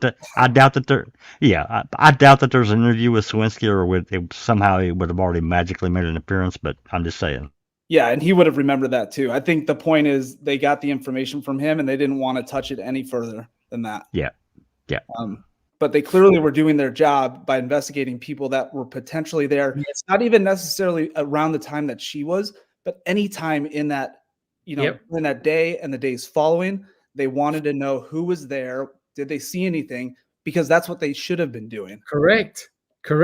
But don't you find it freakish that there were 2 propane tank drivers there on October the 31st on either side of Highway 147 at a crucial time? It's very, very interesting, and it's something that I don't often think about. Yep, correct. Because remember, if John Leurquin failed to bring back his clock, then it gels with what Stephen said. And Stephen said, I saw it turn left on Highway 147. So potentially, this is incredibly exculpatory for Stephen, and it backs up what he said. Right. I'll tell you why it's so important, because if Teresa Horbach left, clearly Stephen can't be the murderer. Brendan Dassey can't be the murderer. Brendan Dassey's still on the school bus, right? He's still at school, right? And it points to somebody else. Not saying Bobby Dassey, right? But it clears Stephen and it clears Brendan, because we're going to talk about soon about the blunt and bloody object, which completely destroys the state's narrative. And it tends to suggest that Teresa was indeed off the Avery salvage yard when she was attacked. Duke. Do you guys remember when the first time Stephen said he saw her turn left onto 147 was? The very first record of when he said that? It was pretty close. I know he told the investigators on November the 9th, but I have to go back through the interviews with O'Neill, because he spoke with O'Neill and Sowinski, and I believe he could have mentioned the fact that he said that he saw Teresa go to Larrabee. Yeah, I'm pretty sure it was the 9th. It's been a long time since I watched that interview, but I think that's right. He said it on the 9th, but he may have said it earlier. So that's what I thought too. One of the things I've been doing recently is just re-listening to the trial, just another go at it. I had forgotten that David Beach had testified during trial that Stephen told him on November 4th that Teresa turned left on 147. Correct. So Wow. November 4th is the first time he says that. It's 5 days earlier. Yeah. Yep. And also don't forget, Jody had mentioned that Stephen told her that Bobby was the last person to see her after he did. And that was very early on in the investigation as well. So Bobby's name came up very early, right? Yeah, and David Beach said, who's a cousin of Teresa, said, yep, Stephen was very cordial, very open, nothing to hide, right? So interesting. All right, so guys, shall we continue? Absolutely, Doc. Now, pay attention to what he gets questioned, right? This is very important, because this is crucial, because even John can't answer this question. He's befuddled by the response, by his response. So this is Fallon questioning John. Who would like to read the question part? Who would like to read the question? That's Fallon, and then later Beauty. I can do it. You'd like to be the question? Sure. And who would like to read the answer, which is John Leurquin? Who would like to do the answer? If no one wants it, I'll do it. Okay. You do it. No, go ahead, Sheree. Go ahead. Sheree? Yep. Okay. Let's go for it. So, Neverly, you start. This is Tom Fallon. Okay. You didn't see any school bus drive down that road, did you? No, because I see that every day, so I really You would. didn't dawn on me. You wouldn't know if you saw it or not, would you? No. Thank you. That's you, Neverly. Oh, no, this is Attorney Buting. Yeah, you could do it. Okay, just not going to go on forever. I just have a couple of questions to clarify, though. Redirect examination, defense witness by Attorney Buting.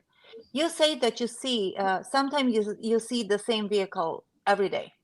Yes. Would the school bus be one like that? Yes. Okay. This particular green SUV that you say you recall seeing leaving the Avery property, did you see it come in? No. All right. So notice John sees the school bus just about every day. Would you agree? It's a vehicle he sees and notes every day. And Yeah. it comes Absolutely. in at Yeah. about 3:45. And he's thinking to himself, I didn't see the bus. What's That's the interesting. only day out of 365 days in which he wouldn't have seen the school bus if he forgot to? Set his clock back. Yep. He's thinking, wait, I'm there at 3:30. I left at 4. Where's the school Didn't see the bus. That's right. He's going, yeah, it's something I see every day. And the school bus comes around about 3:45. He can't answer. He goes, no, I didn't see it. And he's thinking, wait a minute, that's a vehicle I see every day. Now, notice he never saw Teresa's car come in. And that's because possibly he was either preoccupied or he had just driven in himself. But look what he says next. Can we have the next page, Jack 61? Do you want to continue, Neverly? And I don't recall. Okay. Sure.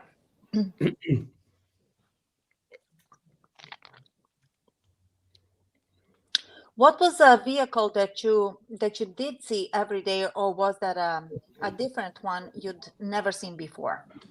Different one. But you do recall ever seeing it before there? No. All right, that's all. How many times do you think John Leurquin would have seen Teresa's RAV4 before? Never. Probably. Never. That would have been the first time that he was at the filling station and Teresa came at around about 2:30-ish. But what he can't recall is, wait, I recall seeing a vehicle I've never seen before, but the school bus that I see every day, I didn't see it. Guys, Didn't is see that it the that day. impression you get?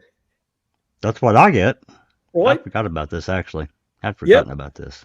So he's basically saying, yeah, I've never seen the mid-sized green SUV before, but I noted it. Never seen it before. But the school bus, which I see every day, I didn't see it. Have a look down below the analysis, right? If he went there between 3:30 and he left at 4, then absolutely the school bus arrives at about 3:45. He has to see the school bus, right? Either arrive or leave. There's no question. However, if John simply forgot to put his clock back, then his time is between 2:30 and 3 p.m., right?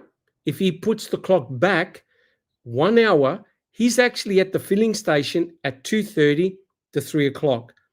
Guys, does he see the school bus? No. No. No. Did he see the school bus? No. Not that No. day. But he saw says no. a green SUV in the same time frame that Stephen said, I saw Teresa turn left on Highway 147 between 2:30 and 3 o'clock. guys, I know Just Rhonda doesn't like coincidences, but through using a little bit of simple logic, guys, does that explain John Leurquin's observations? It does to me. Like I said, Seems we like it. suspected long ago. He just, Yeah. and it happens, yeah. I've seen it through the years, way back. People forget to reset their clock, and they let saving times begins and when it ends. Yep. Yeah. Yep. Is I've that come to work before cell phones and whatever. I've come to work an hour earlier or later, depending on when it was. Yep. Yeah. Raise his hand, have done the same thing. Haha. And once I was strict. It was a funny story. I have to say this. I would wake up by the radio station 102.7 Kiss FM in Los Angeles. They played really cool music that I liked. I remember Kiss FM. Oh, Yeah, sorry. remember that? So the host, I forgot his name at the moment, he was a prankster. So it was April 1st, and he said, "Okay, wake up, good people, blah, blah. It's such and such time." And I remember I jumped up. I'm like, "Oh my God, I'm You're late, late. blah, blah." You're late. So I pulled a Bobby Dassey shower, like military style. Hit the important points, whatever. I show up at work and everybody's like, "What are you doing here?" And I'm like, "Well, I didn't want to be late." And everybody was looking at me like I had two heads. And then I realized, I'm like, "Oh my gosh, it's the April Fool's joke." Yeah, but it's funny. Okay, interesting. Well, put it this way. If you're Kathleen Zellner, would you subpoena John Leurquin? Yes or no? Jack 61. Absolutely. Just Rhonda. So I'm so sorry. Would I If you were question? Kathleen- Oh, of course. You were Yeah, Kathleen of course. Zellner, would you subpoena John Leurquin? Of course. Yeah. Yep, Neverly. What about yourself? Yes, I have. Yep. Okay. I don't recall. Would you subpoena John Leurquin? I would. Okay. And what about you, Duke? Would you subpoena John Leurquin? The more people, the better. Yep. So, guys, can you see? Potentially now there are three critical eyewitnesses: Stephen, Bobby, and John Leurquin. And John Leurquin was at the front of the Avery salvage yard on Avery Road, where he can visually see who enters and who leaves. And Stephen absolutely categorically states, "I saw Teresa leave." Unfortunately, Strang and Buting were trying to shift the timeline of when Teresa actually left by the observations of Lisa Buchner, by pushing the time out to past 3:45 to mix with what John Leurquin saw. I think Lisa was completely wrong, Doc. She just 100% wrong. Yeah. Because had John Leurquin said, "Yep, I saw the school bus arrive and I saw it leave," fine. He never did. He never saw it. Okay. Speculation, of course, but guys, I think that deep dive, I think, is very important, because now you can ask deeper questions. Go back, as people in chat said, go back, have a look at logs. Can you actually prove that he forgot to turn back his clock? And the whole thing gels in. Guys, do we have any questions? There's tons of questions and comments, but I think we should just push through and then go back and answer them. Okay. Thank you, All guys. right. This is awesome. Yep. Fantastic. And, Well, and can I just say once again, and I know Absolutely. that Neverly put it in the chat several times earlier, but if we don't answer your question, it's not that we're ignoring you. I'm putting stars next to the questions, and then we'll answer them after we get through the presentation at the end. Yeah, they get highlighted and saved in another tab that we can go back to. yep. Even if we finish the podcast a little bit early and answer some questions, I'm more than happy to do that. I don't want to rush this, because it's very, very important, right? So now we're going to dovetail into Jack's favorite topic, and that's the blunt and bloody instrument. Now, Jack 61, are you able to read that, or shall I get Duke to read it?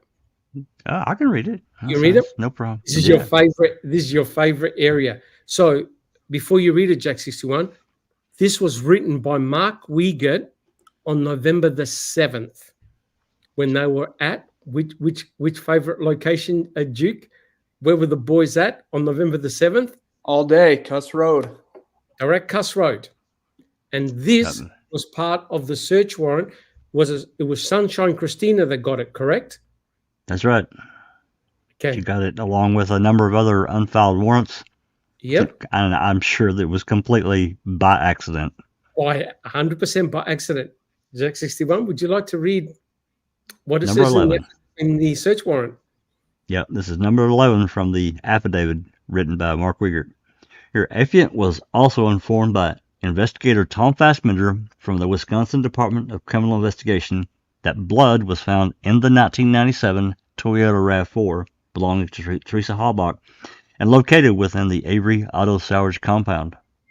Steve Harrington of the State of Wisconsin Crime Laboratory in Madison stated that technicians had located presumptive blood in the rear cargo portion of the vehicle and also in the front of the vehicle in the ignition area.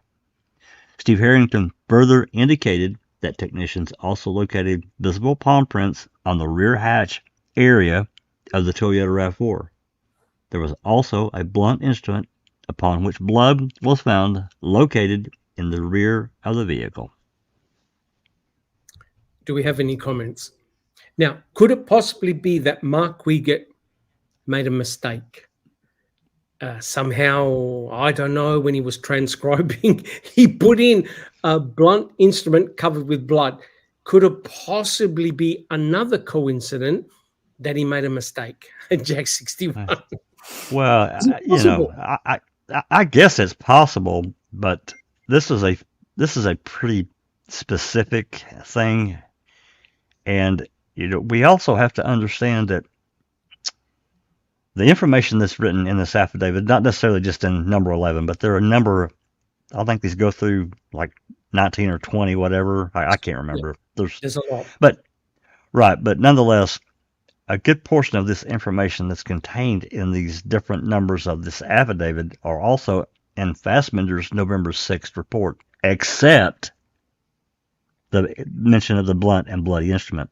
Yep. It's not there. I just find it really difficult to believe that he would put this in an affidavit. I just don't think so. And further to add to that, and I've said it before, I'm going to repeat it myself, beating this dead horse. A member of the community that's been in it a long time, as soon as this was released, they immediately wrote the Department of Justice and said, hey, what the F happened to this blunt and bloody instrument? And in this email chain, I'm part of this email chain. There's 115 emails that have bounced from one person to another, and not one person from the Department of Justice has been able to answer this yet. It's still up in the air.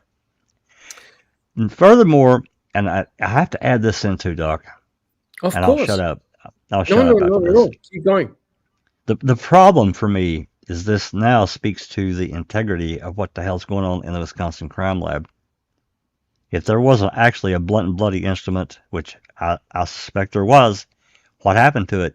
And if they're willing to disappear a piece of evidence such as this, and it may have just been a tire tool laying back there with Teresa's blood on it, for all we know. The problem is they didn't examine it, and it's gone.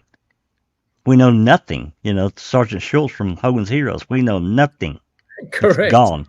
So Correct. What else are they willing to compromise if that's indeed is what happened? That's how I see it. Correct. And Crockett Thompson talks about, you definitely will subpoena Mark Wiegert and get him to explain what he meant by this blunt instrument that had blood in it. And Steve Harrington. Correct. And Steve Harrington as well, because this is not a mistake. You can't just dream up or something like this. This potentially is the murder weapon. And the reason why this is so scary, which we'll have a look in a minute, is because it actually gels really well with Kathleen Zoner's narrative of what actually happened to Teresa Halbach, and there's forensic evidence to prove that she's correct, right? So the only thing that's missing is the blunt and bloody instrument. to tie everything together. So we have the broken blinker light.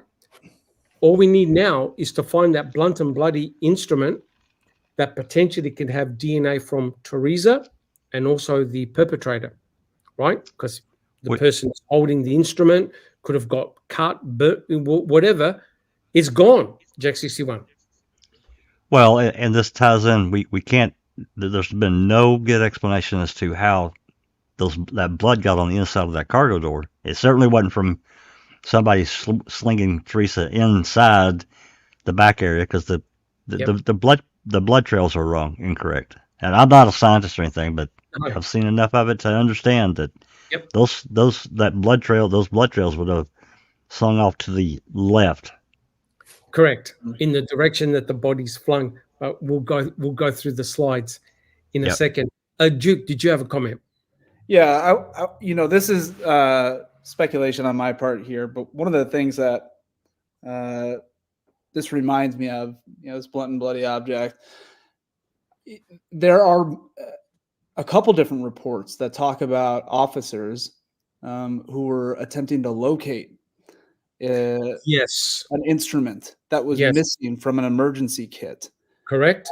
Now, I was thinking about that some more, and I thought, is this potentially an example of how there may have been a smaller group of individuals in this case that were more in the know than others?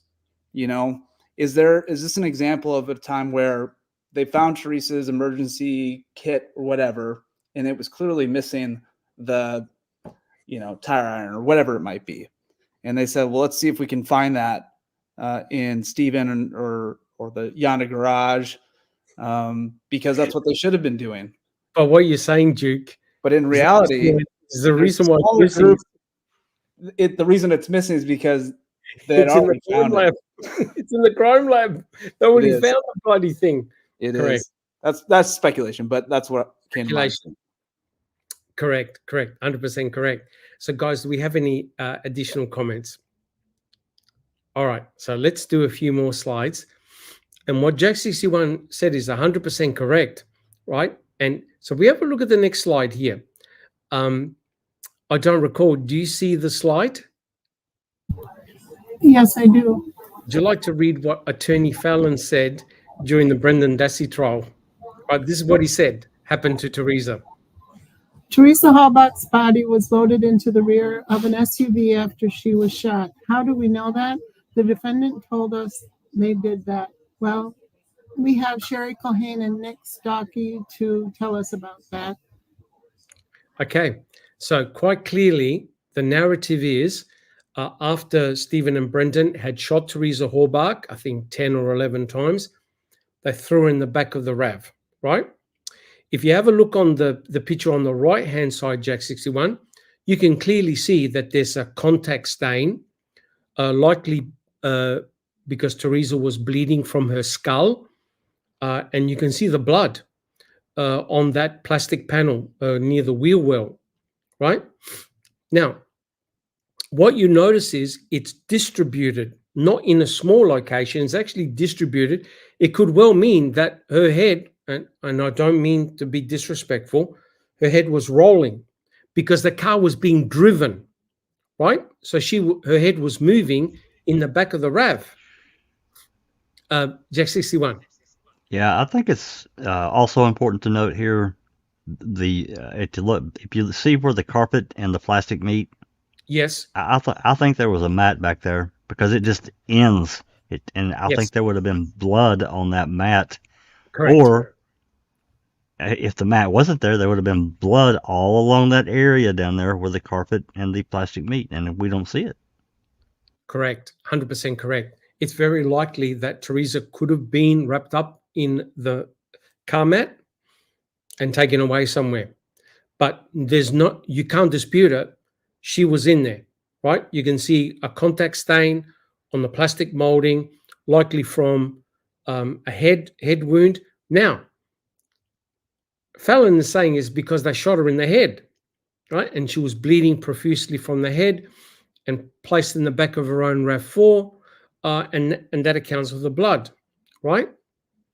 But that cannot be the case, because if you have a look at and Stockey is the one that said during the trial, oh, if you fling, and also Kratz, if you fling Teresa Halbach into the back of her RAV, the blood coming off her head will cause the droplets on the back of the door, right?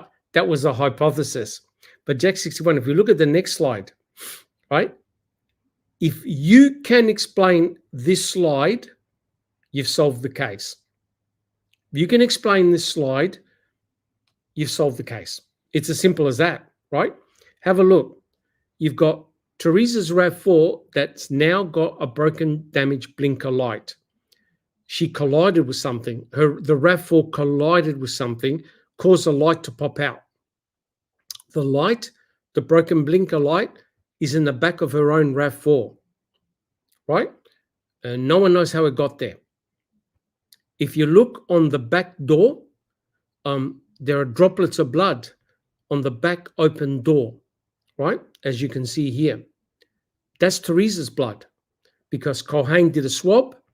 That's Teresa's blood. So somehow the blood from Teresa got flung on that open door, right? So you've got two cryptic clues. The broken blinker light, no one can explain. What Ryan Hilliger said about the that she put in a claim, an insurance claim, that's bullshit. Kathleen Zerner went to the company and said no such claim was put forward, right? She wasn't paid out. She replaced a wiper blade, not the broken blinker light. You saw the picture of Tom Pierce. This is a recent damage, right? Stephen was questioned. People were questioned. How did Teresa's RAV look when you saw it? They said it looked almost brand new. No one had noted any damage. And correct me if I'm wrong, guys, but on the missing poster, did they say look for a RAV4 with a broken blinker light? Absolutely not. And that's another big red flag. That's another big red flag, right? You notice that when they're looking for a person, they'll say, oh, a person's got a scar or they've got a tattoo, etc., etc., some type of distinguishing feature. They never mention the broken blinker light. This happened after the fact. This is part of the murder scenario. But what is really damning is the blood on the back door of her RAV4. To get that blood on the back door had to be open. Teresa Halbach had to be there at the back of her own RAV4. The state is saying the blood got there because Stephen and Brendan picked her up and threw her in. That cannot be the case, right? Do we have any questions so far? Well, because we're kind of still on the topic, I'm gonna go ahead and ask Crockett's question. Yep. Why is there no blood spatter on the window of the rear door? Why only on the plastic liner? Was this liner from another car? Hers! Exclamation point. Yep. Yeah, the whole scenario does not support a shooting scenario. The blood spatter does not support a shooting scenario. And I'll explain why. Kathleen Zellner got her own blood spatter expert to talk about what happens when someone is shot or stabbed, etc., etc. So Jack 61, if we can have a look at the next slide, right? And it's actually very, very simple.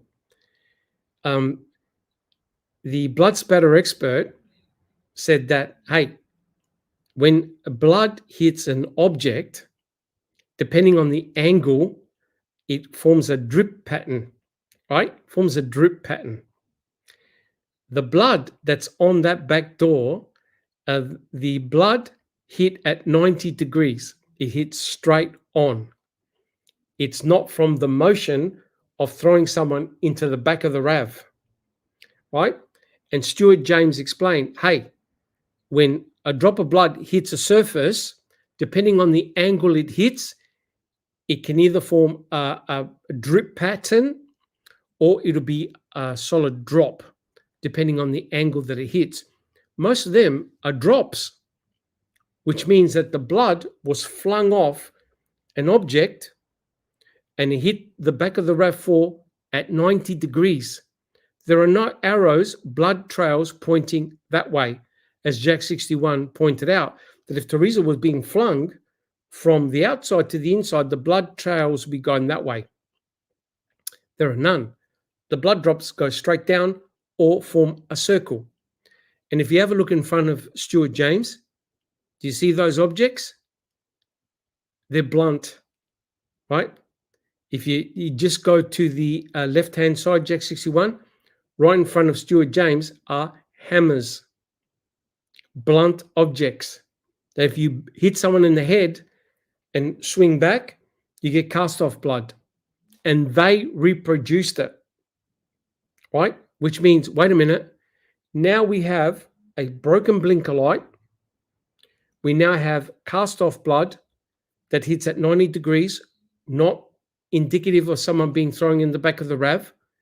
It now begs the question, who attacked Teresa Horbach? Or where was she attacked? Bobby Dassey never saw an interaction between Stephen and Teresa. They were never together. He never saw them together. He missed the encounter. He never heard any screaming, nothing. So the question is, A, where's that blunt and bloody instrument? 2, how do you explain the broken blinker light? And 3, how did Teresa's blood get spattered on the back door of her own RAV4? Which indicates that she was standing behind her open RAV4. Now, why would Teresa be standing there? Some people might say, oh, because she went to get the magazine for Stephen. But no one saw the attack. Plus, if you get hit in the head and you shed blood, do you think a cadaver dog would detect the blood? Absolutely. Absolutely. Yeah. Yeah. A cadaver dog, human remains detection dog, would detect the blood. These dogs have got incredible sense of smell, right? They brought a cadaver dog right around the periphery of Stephen Avery's trailer and around the vicinity of the van. No hits. So if Teresa got attacked, where and by who? It can't be Stephen. So now you notice how powerful the evidence of John Leurquin is. If John forgot to turn his clock back, he now is in the time frame of when Teresa left, which then gels with, shit, she was attacked off the property. It all gels perfectly because what the state said happened to Teresa, it couldn't have happened. The throwing of the body, her body, into the back of the RAV, it doesn't work. So Jack 61, if we can look at the next slide, please. And you'll see exactly what I mean. So you get a misting pattern if a bullet strikes a tissue with blood.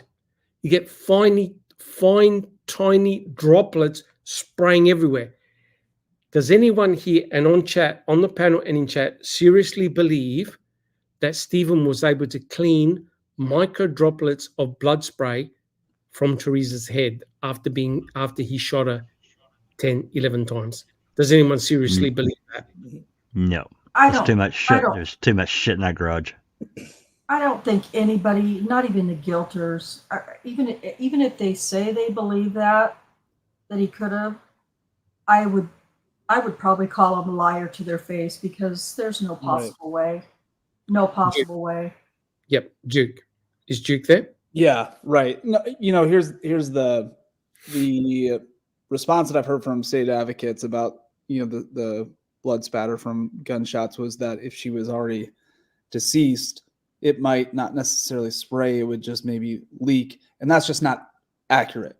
There would still be some form of misting pattern.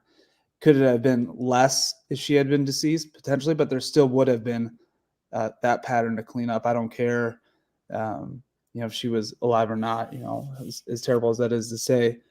Correct. So yes, it would have been there. They would have found it. Especially we're talking about them saying he shot her 10, 11 times. It would have been there, and it would have been impossible to clean all the way up. Correct. And don't forget they found no tissue, no brain matter, no blood, no DNA. The only thing that's odd is item FL, right? And then Tom Fassbender, in Convicting a Murderer, came up with the preposterous hypothesis that Stephen was lying on the ground with a gun, that the bullet somehow ended up underneath the compressor and it nicked Teresa Horbach. And you think to yourself, you got to be kidding. If a truther came up with that hypothesis, what would people say? If a truther came up with that hypothesis, the reason why there's no brain matter is because Stephen nicked Teresa Horbach, you'd be laughed at. But here we have a senior investigator coming up with such a preposterous hypothesis, Jack 61. Well, yeah, that scene in Cam where Fassbender's saying basically Stephen was laying prone on the ground over there amongst all this other junk somehow with the 22 and shot Teresa, and it went there. He actually went in and exited her skull, which I don't believe ever happened. I don't know why they would ever put this in Cam. I don't understand it. And then still had enough power to somehow exit her head and wood. Yeah, and somehow embed in wood and then fly down and land under that compressor. Why they would put that in there? I shake my head. No. It's so unwatchable because it's such a ridiculous theory. Correct. And remember, we did the rebuttal series. So, guys, if you haven't seen it, go check out those episodes. Yeah, but as you can see in the picture here, the direction of the blood spatter, you see that the little tiny arrows, how they're pointing to the left-hand side. That's what happens if you grab a source that's bloody and you fling it. The droplets of blood go in the direction that you fling the object. And the problem is with the back door, you have solid round drops that go down, right? So quite clearly, it's not from Teresa being flung in. It's Teresa being attacked with a blunt object. Now, again, is it another coincidence that we have Mark Wiegert in an affidavit mentions a blunt instrument with blood in the back of the RAV, where forensic evidence has shown that Teresa's blood is in the back of the RAV. Teresa's blood is also on the back door of her own RAV4 and the broken blinker light, which means, guys, we have a different scenario. Teresa Horbach was attacked, but the question is, was it on the Avery salvage yard? If it was, where's the forensic evidence, right? And then that brings into question, wait a minute, if you bludgeon someone repeatedly with a hammer, how is Brendan Dassey not going to see blood on a pillow or on the mattress where Teresa's head was? And how can Teresa miraculously recover, right, guys, that she's screaming that Brendan Dassey can hear her halfway down the gravel road? That's exactly what Kratz said during the press conference. Guys, correct or not? Yep. A blow, several blows with a blunt, heavy object probably will kill you. Mm-hmm. Then and there. Any comments, guys? Well, it would. And this is one of those things that I don't know how you can explain away that this was written in this affidavit. You know, to say it was a mistake is just, it's confusing in and of itself. But the fact that it would actually line up with the forensic evidence better than the state's narrative is really telling. And it's strikingly similar to the fact that in that same warrant, another mistake was made. And that's where Wiegert wrote that the bones that were found at Cuss Road, admitting that bones were found at Cuss Road. And that would line up with, you know, common sense as well, because they spent all day there. That would make more sense than them spending all day there for a rotten wooden pallet and a peat moss bag. It would make more sense that they were there all day and took all those efforts because they found some bones. And that's what said in that warrant there. Correct. But that was another quote unquote mistake. Correct. But you see, somehow the narrative didn't work of a murder scenario taking place at Cuss Road. They abandoned it, which is really, really bizarre. But if you have a look at the next slide, Jack 61, here's another big issue for the state, right? Which makes no sense at all.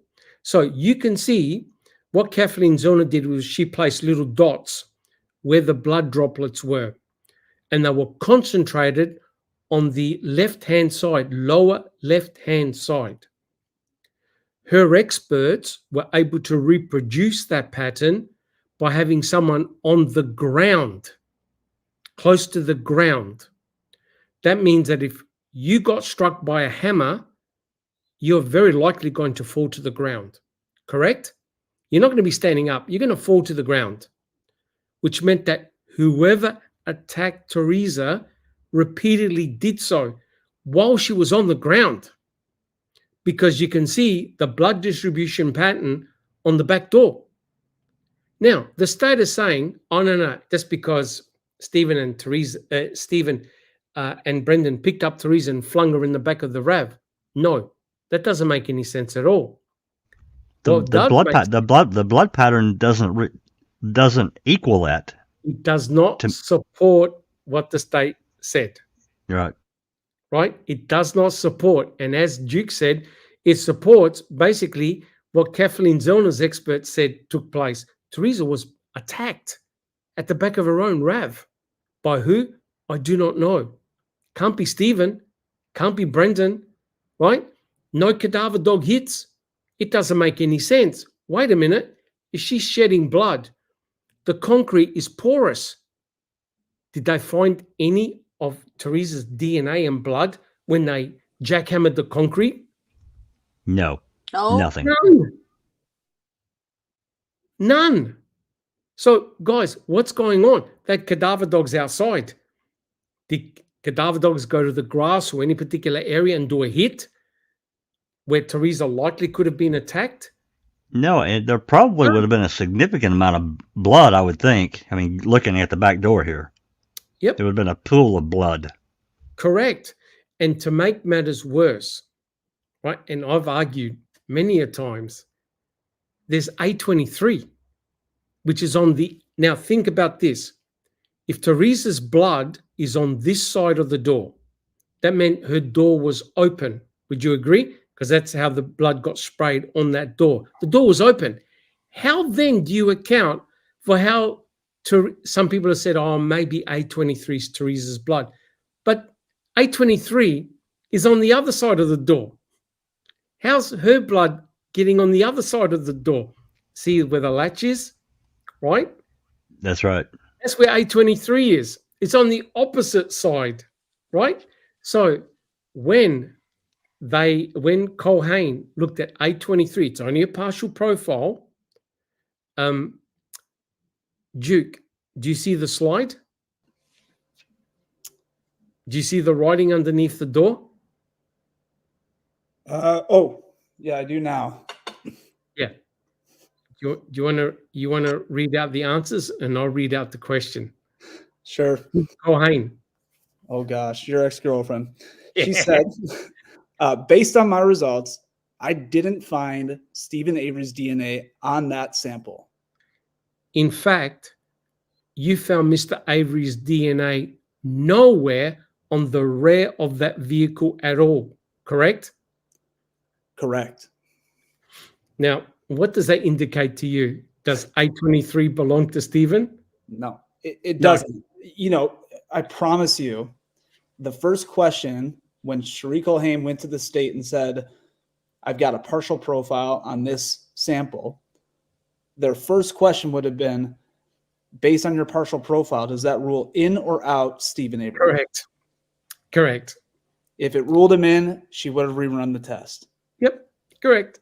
No question about it. Yep, correct. So they abandoned it. They didn't re-extract A23. They said, no, it's not Stephen. No, this is going to complicate matters, right? So potentially the killer or the person who attacked Teresa left their blood on the back door handle, which ironically is the very door handle that you have to open to put Teresa in the back of her own RAV. And they never retested it. Now, Culhane also had Brendan Dassey's DNA. And what a beauty. It was Buting. Buting said, "Did you find Brendan Dassey's DNA anywhere?" What did Colhane say? No. No. No. And Colhane never said, "I can't exclude Teresa." She would have said it. So now, potentially, we have an unknown profile on the back door of the victim's vehicle. Do we have any comments or questions? Well, I have to say something because other people are saying the same thing. Yep. Look how blue the RAV looks. Yep. And I'm not starting anything. I'm just Nope. observing. This Correct. has no hue of green whatsoever. No, because it's under fluorescent lights. It's inside. It's inside.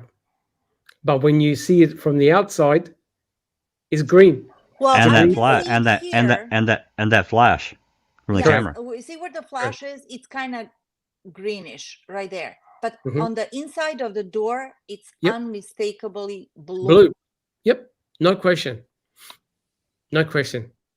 Yep. But you can easily get fooled when the RAV4 is outside.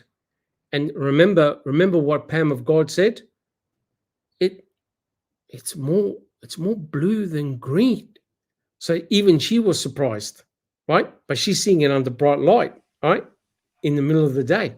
Yeah, but I'm sorry, but you can't even see a hint of green. No, A hint. you can't. You It's like can't.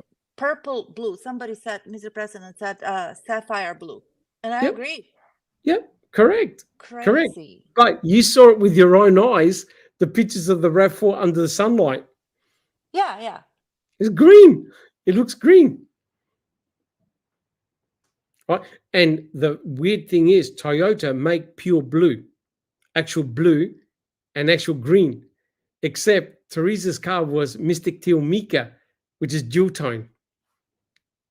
Depending on the lighting conditions, the color of the car changes. Your perception of the color is different. Unbelievable. But yeah, right there, it's blue. Correct. All right. So guys, shall we do just a few more slides? We'll call it quits. Because what's happening tomorrow in America, Jack 61? What type of It is the bowl of supers. correct. Kansas City Chiefs and the San Francisco 49ers go head to head. There you go. No open mic tomorrow. Yeah. Okay. So guys, what happened? Shall we just do a few more slides and then we'll do a question time? Is everyone happy with that? It's entirely up to you, Doc. I'm good with whatever you guys want to do. We've done over 2 hours so far. All right. Yep. Now here's a real mystery, and that is when Teresa Horbach went to the Zipperer's residence. She was looking for, I think it was Jason Zipperer's a Firebird. She didn't know where it was, and remember, she had phoned up the Zipperers saying, "I can't find your address. I don't know exactly where you are." But there's no question, Teresa Horbach did arrive at the Zipperers, and she photographed. She encountered Joe Ellen, and took photographs of the Firebird, and came back to Joe Ellen. And she gave Joe Ellen this package, okay? And there are actually 4 items. I never picked it up the first time, but there are actually 4 items there, right? You can see the bill of sale, the for sale sign, then there's a piece of paper behind the for sale sign, and then there's the Auto Trader magazine itself. Please note, that's exactly the same edition that Teresa gave Stephen. Same magazine, right? If we have a look at the next slide, right? Now this is crime scene evidence pictures. You can actually see that they wrote the contents of the bag. This is the very bag that they left for Teresa, that Teresa left for Joe Ellen, right? And either Jack 61 can show this one, or I've actually blown up on the next picture. we have a look at the next slide, Jack 61, you can actually see it a little bit more clearer. But quite clearly, you can see the date that Deidre went and collected this package on the 3rd of November, right? And you can clearly see it's got handwritten. Teresa Horbach wrote a note and left it for Joellen, right? During the trial, this was weird. When Kratz showed the contents of the bag, Joellen picked everything up except the note. For some unknown reason, either Kratz didn't ask her to, or she didn't pick up the handwritten note by Teresa Horbach. Now, Jack 61, if we have a look at the next slide. Now, wait for it. Kratz, instead of showing her the note, showed her this plastic bag. Do you know what Joellen said? She goes, I don't recognize the bag. And Kratz goes, but wait, you had to look at all the contents. Joellen didn't recognize the bag. So I'm wondering whether Teresa had all the items out of the bag when she handed them over to Joellen. Jack 61. Yeah, there's just all kinds of weird things popping into my mind, and they have since we started talking about this note. It's like I don't know. It's almost like I can go down this rabbit hole of that Teresa didn't even talk to Joellen and left the note in the bag with the stuff. If you want to sell the car, blah, blah, blah, blah, whatever. Just left the bag there. Didn't talk to Joellen at all. And then we have trial testimony that says she did, and the statement. So, yep. But remember what Colburn said. Colburn said that this material was on the car. yes, he did. Yep, correct. So if we have a look at the next slide, here's the note. The first time I saw this was on your favorite show, Jack 61. Which one was it? Cam, episode 7 or 8 or something. I don't remember exactly. Correct. Convicting a Murderer showed this picture. And this is the first time I've ever seen it. And here's the handwritten note that Teresa Horbach wrote for George Zipperer. So basically saying, hey, if you're interested, let me know and we'll run the ad. And here's the cost. I think it was $40 or whatever the cost was. Let me know and we'll put the ad in. Now, the frustrating... Sorry, Jack 61.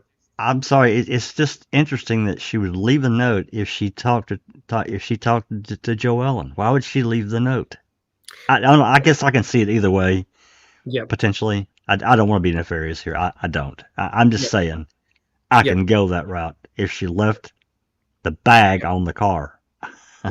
Yep. Correct. Joellen didn't recognize the bag, which was very interesting. So the frustrating thing is there's no time. Allegedly, there's no time on that note. So if Teresa Horbach wrote a time that she was at the Zipperers, then we can work out a timeline. Did Teresa actually go to the Zipperers last? But we don't know because she allegedly didn't write a time. Guys, do we have any comments?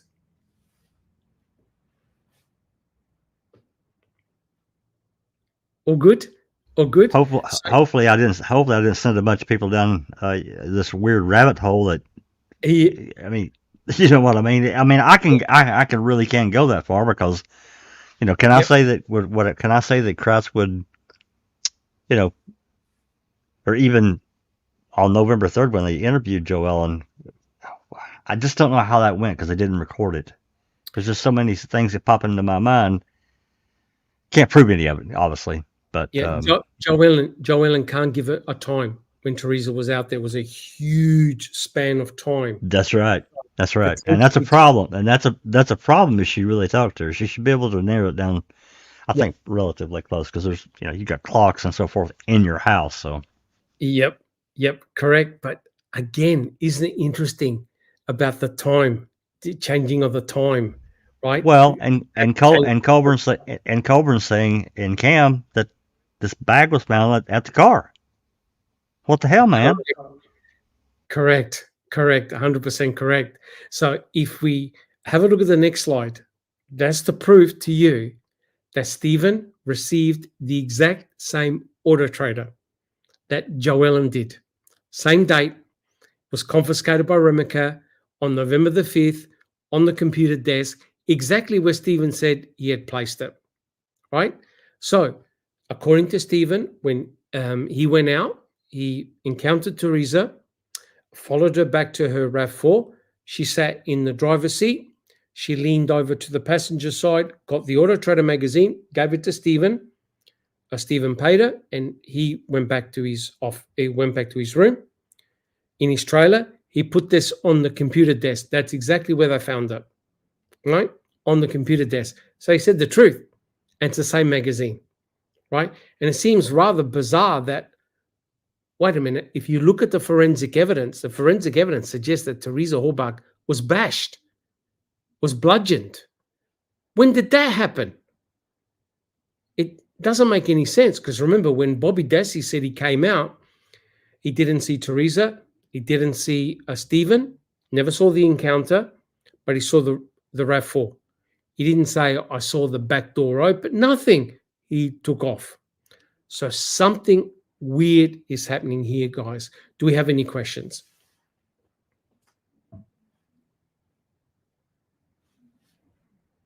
We all good? We're all good. We're all good. Okay, awesome.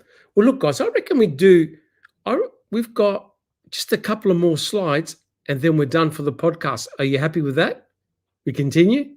Yes, of Sounds course. good, Doc. Sure. How many people do we have in chat? 83. Whoa! Plus whoever's on Nice. Twitter.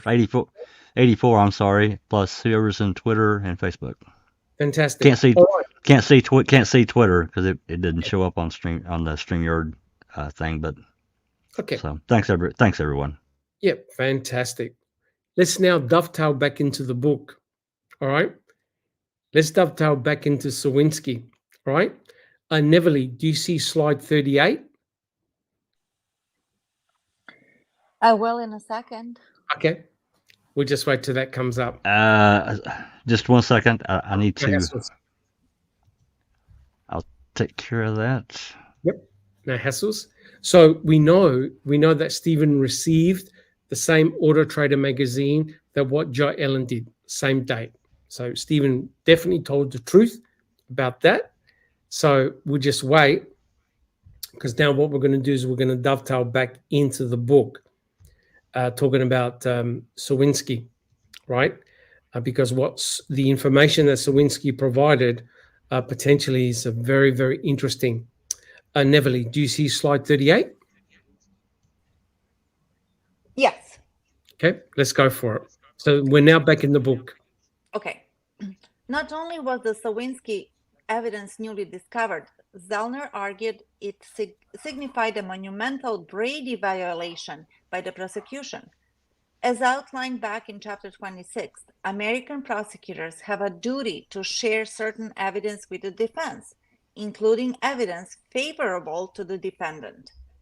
And from Zellner's perspective, she also needed to investigate the veracity of Sowinski's information. Avery's lawyer wanted to be absolutely positive Sowinski's credibility was in check. After all, there were all sorts of scam artists trying to make a name for themselves by cashing in on the making a murderer hysteria. Zellner needed to find out whether Sowinski was nothing but a glory seeker.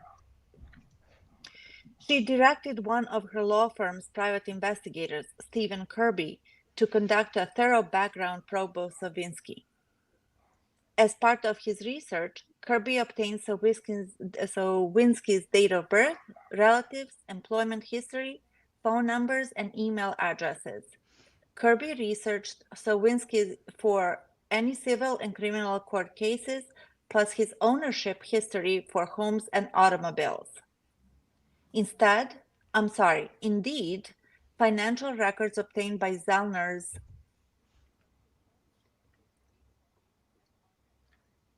private investigator from the Wisconsin from the Wisconsin newspaper confirmed Sowinski worked as a carrier in 2005 and 2006 for the Herald Times reporter. After confirming Sowinski's work history, Kirby's background check led him to contact Avery's original criminal defense lawyers. Quote, Mr. Avery's current post-conviction counsel contacted Mr. Avery's trial defense counsel, Mr. Buting, who confirmed that Mr. Avery's trial counsel had not received any emails from Mr. Sowinski. End of quote. Zellner's post-conviction filing alerted the judge. All right.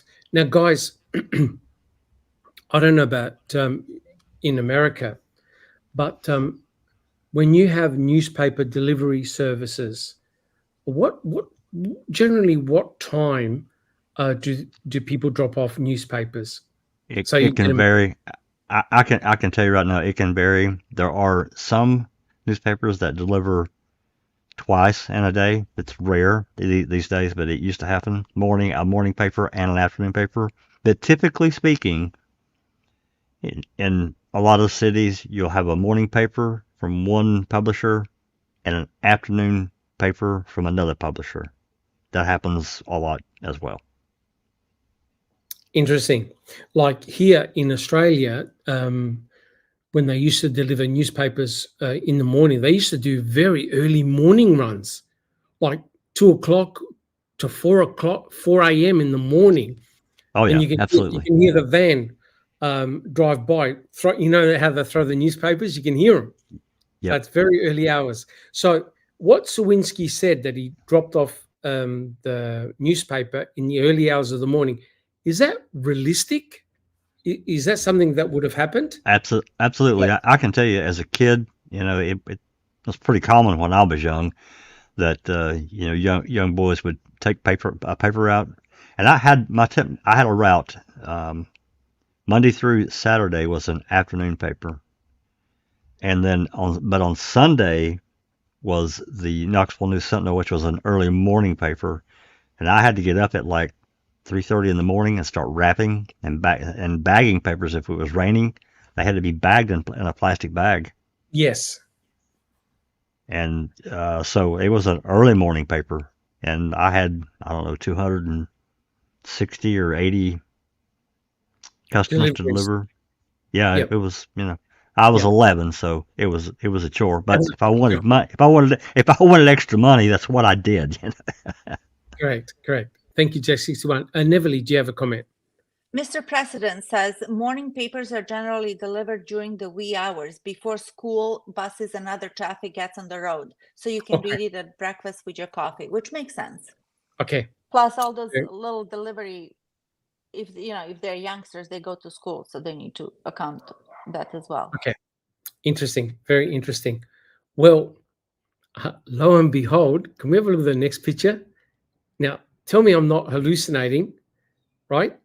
We'll just wait for Jack61 to put up there. But is that a Times Herald reporter newspaper in Stephen Avery's house? It is. Yep. And if you zoom in on that mail, that's mail for, I think, Roland Johnson. So that's Stephen's address, correct? Yep, that's right. You can see Roland. It's blurry, but you can see it. Yep. So Sowinski, if he had delivered this, I believe that's inside Stephen's house. I don't know the date of this picture, but if you have a look underneath the photos, you can see all the tins of Mountain Dew. I think that's in Stephen's house, in Stephen's trailer. Oh, I'm sure it is. Yep.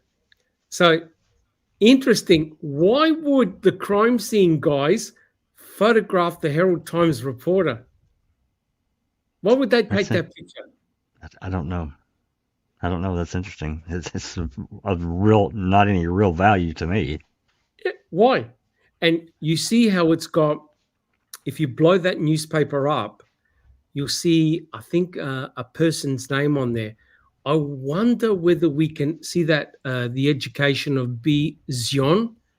I wonder if someone can look up what the date of that newspaper was. Wouldn't that be interesting? We can almost see it right here. Isn't that the date over here on the left? I'm Normally not the 100%. dates. Yep. No, it says Manitowoc County. Yep. Be interesting. Because remember that the investigators came back in 2006 where they tore Stephen's place apart. I'm wondering whether that's from 2006, but would they still be delivering his mail to his house? His Not trailer? No. I don't. I think this has got to be an early Do you think this could be investigation early? photo. Yeah. Like 2005? What do you, Duke, what do you reckon? I think that's the date right there, but it's so damn blurry I can't read it. I already got it. Found it. It looks Got like it? Wednesday. It's from May 22nd, 2006. In 2006. Okay. Wow. And they came back. That's Interesting. interesting. Mm-hmm. Yep. Interesting. So there it is, the Herald Times reporter. What the hell are they doing in there? And what the hell are they doing there in May? I don't know of any entries in May that they made. Can somebody help me? I got no idea. But isn't it interesting that they photographed the Herald Times reporter? Why would they do that? Well, it's interesting that they're even in there. I mean, I can understand, the March entry Yep. out of after they tricked poor Brendan. Yep. They had to get back in there. But if we're talking about May, that's 3 months, 3 months later. What the hell are they doing back inside his trailer? I don't know of any entries in that time frame. Guys, is this the first time you've seen that picture? It is. It is for me too. I found yeah. it. Well, Looking through where the the hell did you pull? Where did you pull this from? crime scene lab, from the crime scene photos. In on our website, that we got a whole. You know how we got like about eight different sites, 8 different collections in Yes. there. What? In there. I've got a correction. I see that there was a separate article with the same title in that May 22nd, but I just cross-referenced that picture on the left of the football player. Yeah. Yep. That didn't make sense to me.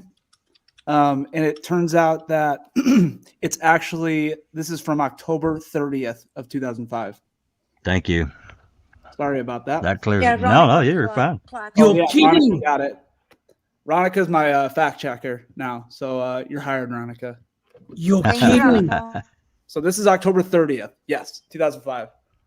Jesus. That's incredible.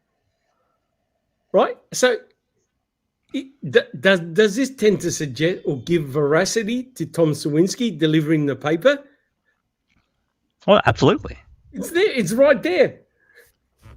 Oh Yeah, my There were probably several in the yard that took a paper, went to their 2 or whatever. That's what I think. I think there was multiple. I think 2. Stephen would get one, and then maybe the Probably. office. One for the business. Yeah. Wow. That's amazing.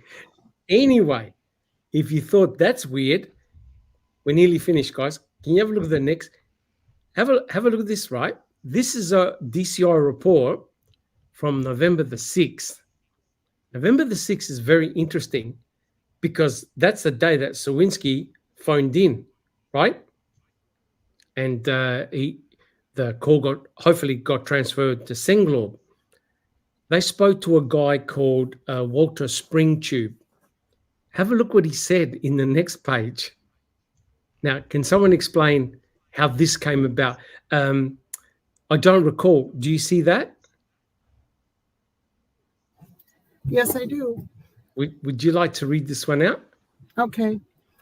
Springs Tube stated the normal mail delivery time in the neighborhood is somewhere between 11 and 2 p.m., 11 a.m. and 2 p.m. He stated that the local newspaper, the Herald Times, is normally delivered on a daily basis at approximately 9:30 a.m. So could that possibly be the 2 times that they deliver the newspaper? Was it only delivered at 9:30? And quite clearly, Sowinski didn't deliver the newspaper at 9:30 in the morning. Or could it be like another, like they did with Metz? Like Metz said one thing and they wrote down, the police wrote down another thing. So, Or is it that that's what time he goes out to collect it? Yeah, That's true too. that's what I just have never, living and growing up in the Midwest, both, in Illinois, being in Minnesota, spending a lot of time in Wisconsin, I've never known of a newspaper that would deliver that late in the morning. Yeah. Yep. That's very late, even for the weekend. Right. Yep. Farmers Interesting. get up at 0:30 anyways. This is like lunchtime for them. Yeah, there'd be no that's point pretty in late. reading the newspaper Yeah. because you'd have it all over the news well before Yeah, this. So. That's pretty Correct. late for a morning paper. That's pretty late. Correct. But don't you find it interesting that they've already asked the canvassing the area and they asked about delivery of newspapers? It is interesting that they even asked the question. Why do they want to know? Yeah. What difference does it make about the paper driver? I mean, that would be early morning. My God. Yeah. Now remember on that log, they got the guy that delivers the mail, right? I forgot the name of the gentleman. They got his contact name, but here is a newspaper. Yeah. And it makes it worse if Sowinski said, I'm a newspaper delivery guy, correct? And they didn't act upon it. Oh, it's much worse for them. Much worse. But don't you find it incredible that in a DCI report, they asked Spring Tubes about the delivery of the newspaper, and it's the Herald Times. Yeah. Amazing. Maybe it's just a coincidence. But as Duke said, they were doing their due diligence, correct? Oh, yeah. They canvassed, if anybody reads the DCI reports and looks through them, they canvassed many people around that area. I mean, a lot. They sure did. All right. Well, look, guys, we got one more slide. One more slide to do. Neville, do you see that slide? I sure do. Okay, let's go for it. This is the I'm last just one waiting. for today. Okay. Yep. The world famous wrongful conviction lawyer and her staff undertook a rigorous review of all the discovery materials, along with any prior Freedom of Information Act, also known as FOIA, requests made to the Manitowoc Sheriff's Office pertaining to Avery's murder case. Once again, they came up empty. Avery's lawyers uncovered no information in regard to Sowinski and his claim of speaking with Manitowoc Sheriff's officials back in 2005. As for Sowinski, he had moved to Denver, Colorado by 2021. That spring, he received a certified letter notifying him to contact Zellner immediately. Okay, so something was happening. Something was happening. All right, guys. So quite clearly, I mean, I know there's been a lot of controversy about Tom Sowinski and whether he fabricated the story and what he said on social media, et cetera, but I'm sure that Kathleen Zellner would have done her due diligence, right? So quite clearly, Kathleen Zellner wanted to speak to Tom Sowinski. So guys, we'll continue that next week. But guys, what did you think of the podcast? I thought we covered quite a lot. I learned a lot of new stuff. Yeah, I think it really narrowed the time frame on October 31st with John Leurquin and what he saw and what he didn't see specifically. Yes. And the likelihood, again, speculation, cannot prove this, guys. I want to be clear about that he did not set his clock back an hour like he's supposed to. He forgot. He got up late, and that's it. I mean, there's just no way that things would have worked out like they normally would. And he testified he didn't see the school bus on that day. Correct. He just missed it. Yep, correct. And you could tell the gears were spinning in his head, thinking, "Wait a minute, that's something I see every day.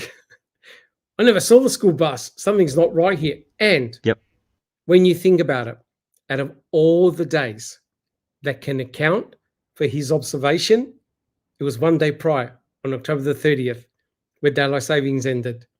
It wasn't like a month ago, 2 months ago, a week ago. No, it was one day prior. So you can excuse him by saying, he forgot to turn back his clock. I've done it. Everyone on the panel's done it. People in chat have done it. my car's still running on the old time. I haven't changed it in a year. I just let it lapse, right? So if he forgot to change it on that day, right? Because remember, he's a propane, delivers propane, fills up. He's on his own schedule. He knows where to go, where to fill up. And he says, at the end of the day, I go to the Valdez site, which is on Avery Road, inside the property. I top up, I go home.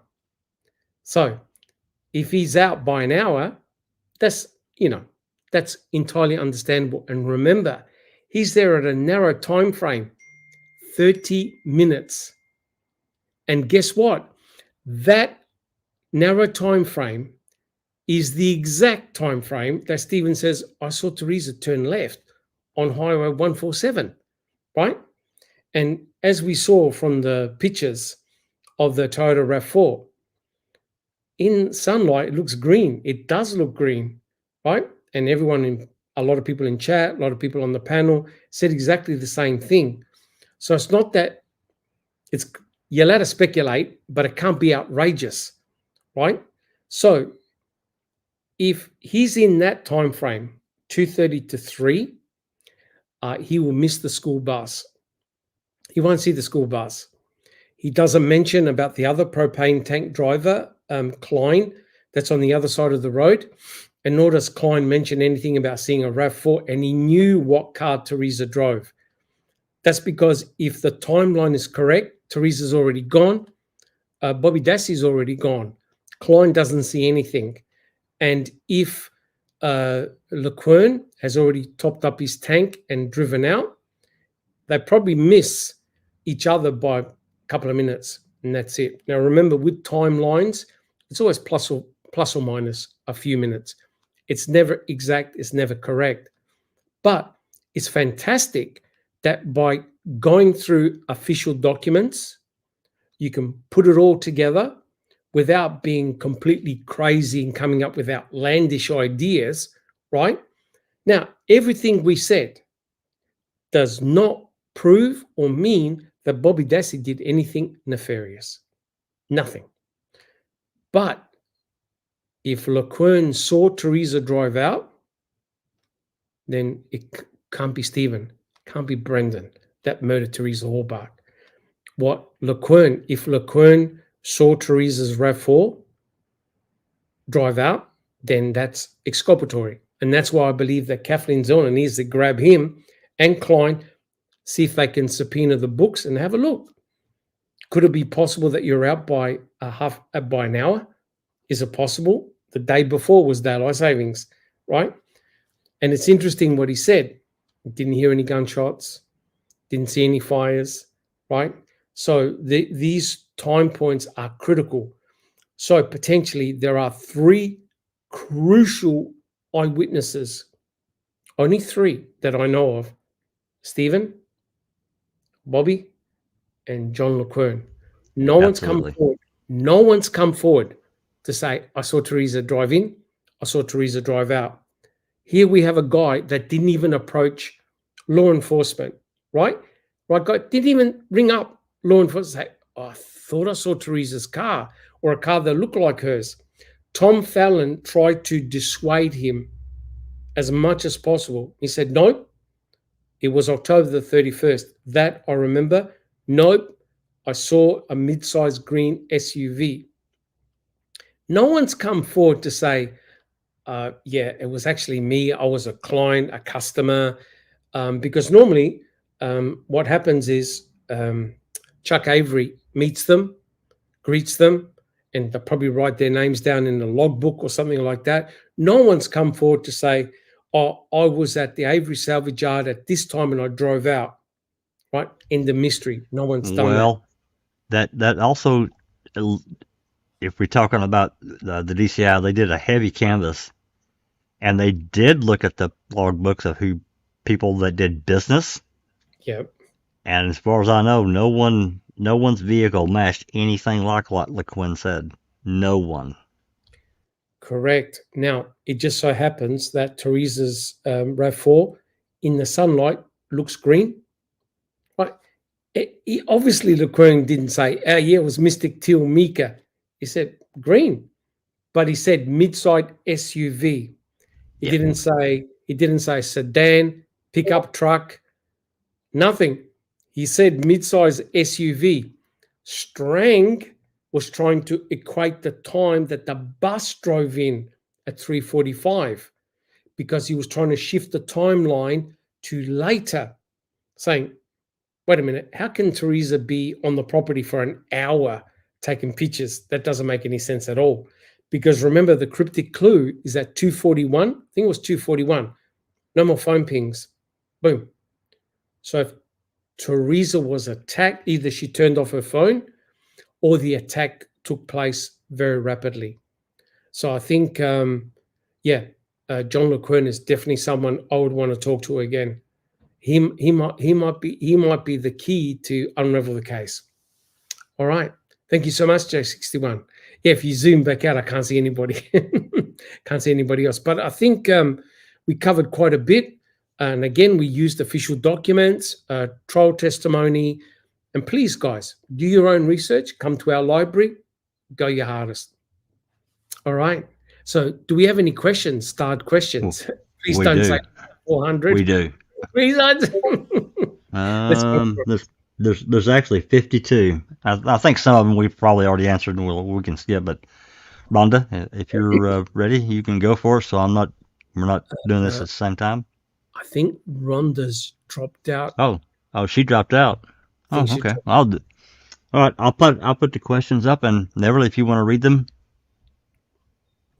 Sure. Is Neverly here? Okay. All right. Here we go. Yep.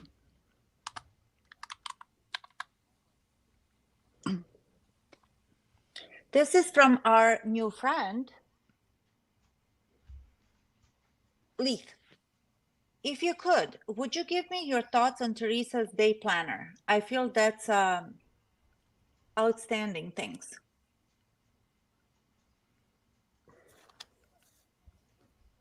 Who would like to answer that one? We've well, I think there's a couple of different ways we could look at the day planner. It's indeed possible that Teresa did have it with her and was out, then maybe forgot something, or maybe even had planned on it. She went out, forgot something, turned around, went back, took the day planner back inside her house, left it there, got whatever, and left again.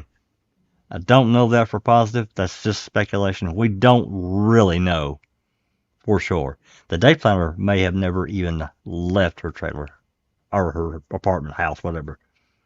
Yep. Right? Yep. I agree 100%. We talked a lot about the day planner in previous episodes. The day planner could well be a red herring. As in nothing nefarious at all. It could have well been on her desk all the time. Like That's right. A couple of the calls that she got, I think Jack 61 were very close to her house. And it, she could have taken a lot of the calls at home, written stuff on the day planner, and just left it there. Yeah, Correct. I mean, the only oddity for the day, well, there's a couple oddities. I mean, the day planner, if you look at it of what we have, there's a section that is redacted. Don't know what's written there. Correct. I'm not sure what doors that could potentially open, but we don't have an unredacted copy. Correct. Maybe a couple little other oddities, but the day planner is just one of those things that another one of those things we can't fully answer. I don't think, not with what we have. Correct. And it would be mischievous of us to speculate. And like It Jack would 61 be. said, it could have been in her house all the time. Yeah, Right, we don't want to create any innuendo and No. misconceptions. No. Good question. Good It question. is a good question. Yeah. All right. Let's move on. Okay, Clive Coolidge. Does the panel think Zellner's recent filing can be reduced to 50 pages with 57 pages off of her original filing? Yeah, what's up with that? What's the status of that one? She went over the word limit, so she has to reduce it. So instead of the court saying, okay, don't worry, we'll let it slip. Nope. They're playing hardball. They kind of actually did. They accepted the 57 pages. It was the state that bitched about it, and they said, "Oh, nope, you're 7 pages too long. You got to reduce it." Okay. Yeah, she can easily trim it. Was there Yeah, a I think date so. given to her that she had to abide by? 18th, I think. She was given X amount of days. I think it's the 18th or the 19th. I So can't remember. Sunday. Yeah, Correct. 18th is Sunday, so Monday probably. Okay. So Yeah. 19th. Yeah. As long as the main gist and the guts of what she wants to talk about is there, you can easily reduce it. Yeah. Yeah. All right, we got another I'm one sure from this Clive. is not the first time it happened. Yep. Okay. Clive Coolidge. What does he say? I think it's supposed to say, could we, like, something Uyghur wrote an affidavit about the blunt and Bloody bloody object, but But did not sign it. sign it. Correct. Well, I mean, this was an unfiled warrant, so it wouldn't necessarily have to be signed at that point. It wouldn't be signed until it was going to be submitted.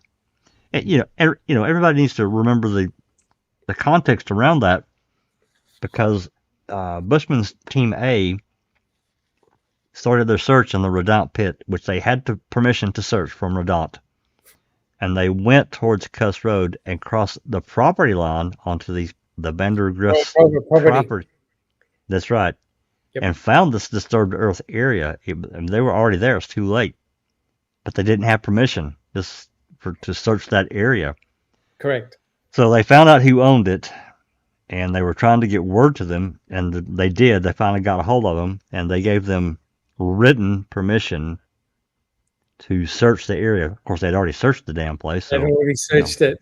They'd already searched it, it. and they went to work. You can hear Bushman's radio transmission. He says, you need to send an investigator down here. This is around 10:30, wasn't it? It was early. 10:36 or something. And then he says, he comes back on and says, you might want to bring a shovel. Yep, it was early. That morning. It was. So Correct. This warrant was written in preparation to give to the Vandergriffs, but they gave a little bit later on that day. They gave written permission. The warrant was never served. Correct. So that's the context. That's the context. Correct, but the contents of that search warrant was incredibly damaging, because yes, you can tell the narrative was to set up that they found something of significance at Cuss Road. Plus, yep. You can tell them about Brutus. Correct. Yeah, they talked about Brutus. They talked about Loof. They talked about the disturbed earth. They talked about finding some tarp, some rope, the whole lot, the whole gamut. And then That's right. didn't serve it. They didn't serve it because they already searched. Yep. And the Vandergriffs agreed. They gave written permission. So they didn't serve the warrant, which is really strange, because other people also gave written permission to search an area, but they also served the warrant as well. So I don't know why they didn't in this case. But if you read it and what Uyghur wrote, you can see that, to me, he's saying that something was buried in that disturbed earth spot and was moved. Correct. And even said, based on the investigator's experience, it tends to suggest that something was buried and wrapped. That's right, and a tarp. Correct. All right, let's move on to next question is from Anthony Hills. Was there a capacity to store a RAV4 in the Dassey garage on 31st of October 2005? That's a very good question. They actually did a walkthrough of the Dassey garage on November the 6th. I'm not sure whether there was a car in there or not, but it was a twin garage. But there was a deer hanging as well. So it wasn't as messy as what Stevens was jam-packed. But there's no evidence that a RAV4 was in that garage. In fact, we don't know what was. We don't really know what was in there on the 31st either. No, they didn't even check the blood. No. I don't even think it was luminol treated. The Dassey garage. No. Mm-mm. Correct. All right. Next question is also from Anthony. Did he cite the school bus enter or exit? Neither. He didn't see it enter or exit. And he's right in the window where he should have seen it. Because remember, what John said he does. He goes, I go out of my truck, hook up the pipes, and sit and wait for about 30 minutes. He listens to music, and he's watching for. He even says he watches for the cars. I asked him, how many cars do you see in 30 minutes? 2. Including the school bus that he sees regularly, and he can't work out, how did I miss the school bus? And now I think we know why, because he got the time wrong. Yep. So All he right. didn't see us. All right, another question from Anthony. Did he see Scott's Green Ranger? He doesn't No. mention. No. No. And I think a Didn't Ranger. Scott's Ranger have a shell on it? Camper show. Yeah. I don't know. And is a Ranger bigger than Teresa's Oh, RAV4? definitely. Yeah, Ranger's a truck. Okay. It's a small truck similar to a Chevy. What was that? A seat? No. Chevy also made a small truck comparable to the Ranger. It's a smaller version of the F-150. Okay. Yep. No. He said it was No, a those are green big inside trucks, yeah. SUV. Yep. Mhm. Yeah. Smaller All than right. his Tahoe. Yeah. All right. Next question. Clive Coolidge. Why are these witnesses and Karen Halbach saying the RAV4 was green or teal? Do they not know what the color blue looks like looking at the crime scene photo at ASY? No way it can be teal or green. Yeah. I know there are a lot of comments about the colors, and I'll just say, one of the most concerning things to me is how, I believe it was Uyghur, one of the investigators, said that Karen had said this was a dark blue. And that's really concerning to me, because that we know is not true. He changed it. And it naturally leads you down this road of, why is he lying? Yes. Plus, there's that 911 call where we all heard that it was dark green, kind of. Right. We have her saying, dark green. So why is Uyghur, or like I said, whoever it was that said, Karen told us it was dark blue. We know that's a lie. We've caught that lie. And what they want to do is have one narrative. Mhm. One narrative, and get rid of any possibility of a 2 RAV theory. Right. Correct. Yeah, they don't want to confuse people or Correct. read that as they don't want to bring the huge suspicion that they're doing Yes, something. they want one narrative. Yeah. But I did an analysis several years ago, and I looked at everyone who talked about the color, and it ranged from blue, teal, to green. They said every color, same vehicle, every color they said. It was not consistent. Well, Karen said dark blue, dark green, kinda. Then 1103, Rav seized, it was dark blue. Wisconsin Crime Lab, it was dark blue. So Kratz goes teal. He gave What all else three did he say? colors. He He gave did, all three yeah. colors. Correct. Blue, green, and teal. Because even he didn't know what the color was. Correct. Well, you are so kind, Dr. Silkman. I have another opinion about that.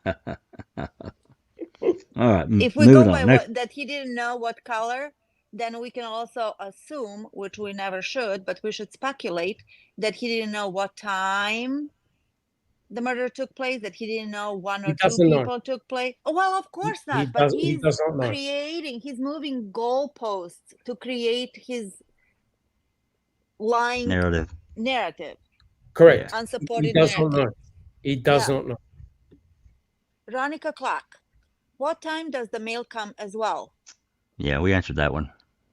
11 or 12 during the day, middle of the day. Correct. And according to Stephen, it's Mama Avery that delivers the mail to his house. Not All right. Brendan. It's Mama Avery. Yeah. Anthony Hills, what type and color vehicle did Mike O drive? That I don't know. I don't know either. I thought it was correct me if I'm wrong, anyone in chat, but I thought it was like a white Pickup truck. Pickup Don't truck, say wasn't it? SUV of type. Don't say because Jeep. Don't say white Jeep. I almost did.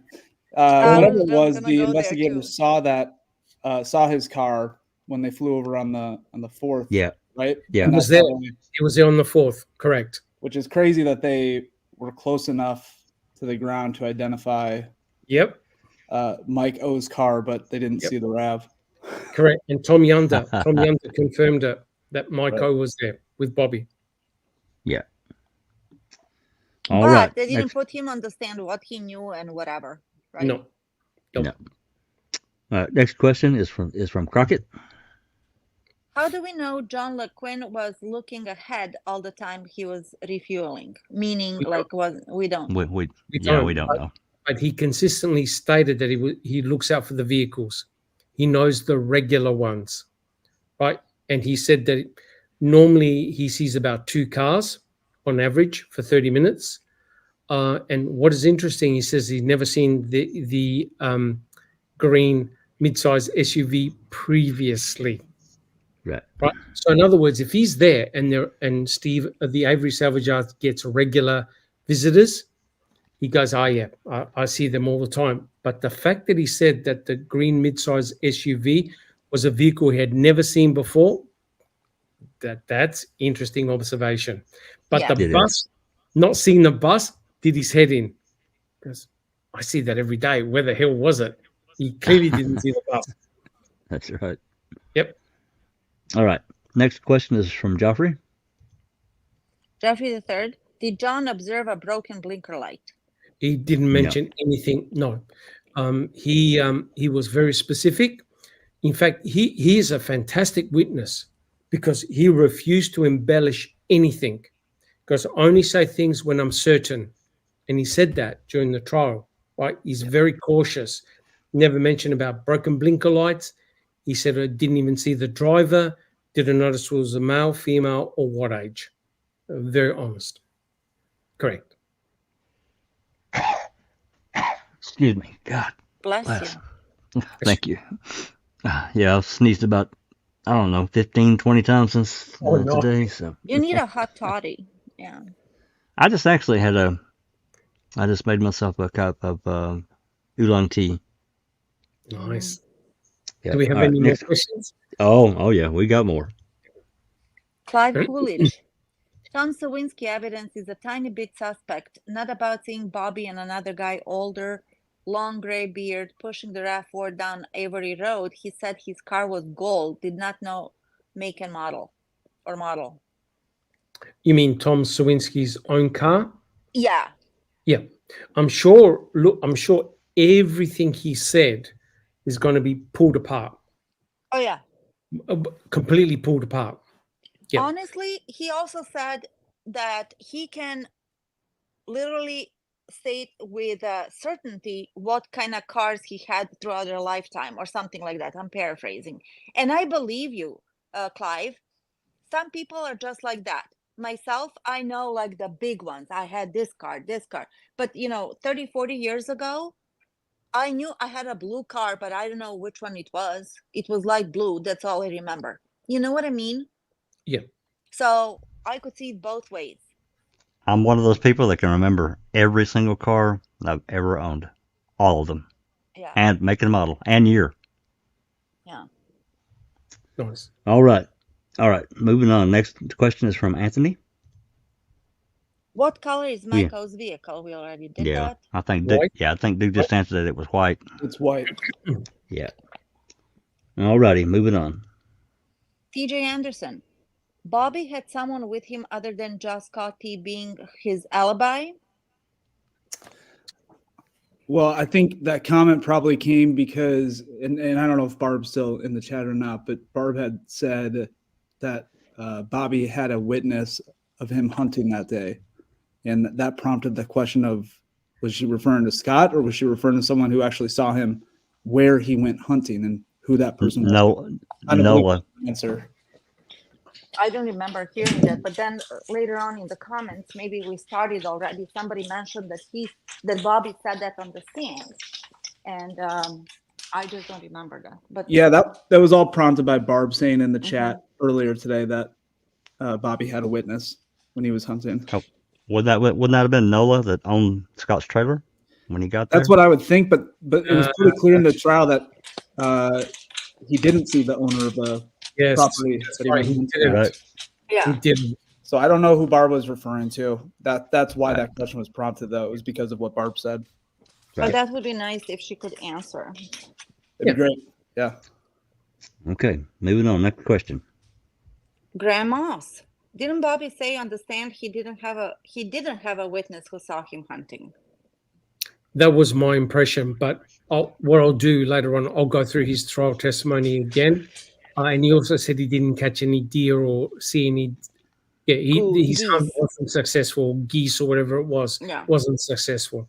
Right. Correct. Thank Yeah, you, his- Dr. Silkman. Yeah, his testimony was that where he went hunting, the owner of that property, he did not see the only person that could, I guess, corroborate his story was Scott by passing him. Correct. And of course, the interesting thing again was the fact that he said, how do you know what time you saw him? Because I think Scott had a clock and looked at the clock. Yeah. Yeah. Yeah. So again, And this is the just time. now, Anthony Hill said Barb said that on Facebook and also said Bobby had a ranger then. Okay. That was Scott who had Okay. it. But Scott Yeah. had the range. this all came Yeah. about because of what she said. So maybe, in the future, if she's here or she wants to leave a comment, she could clarify that. That'd be awesome. Yeah.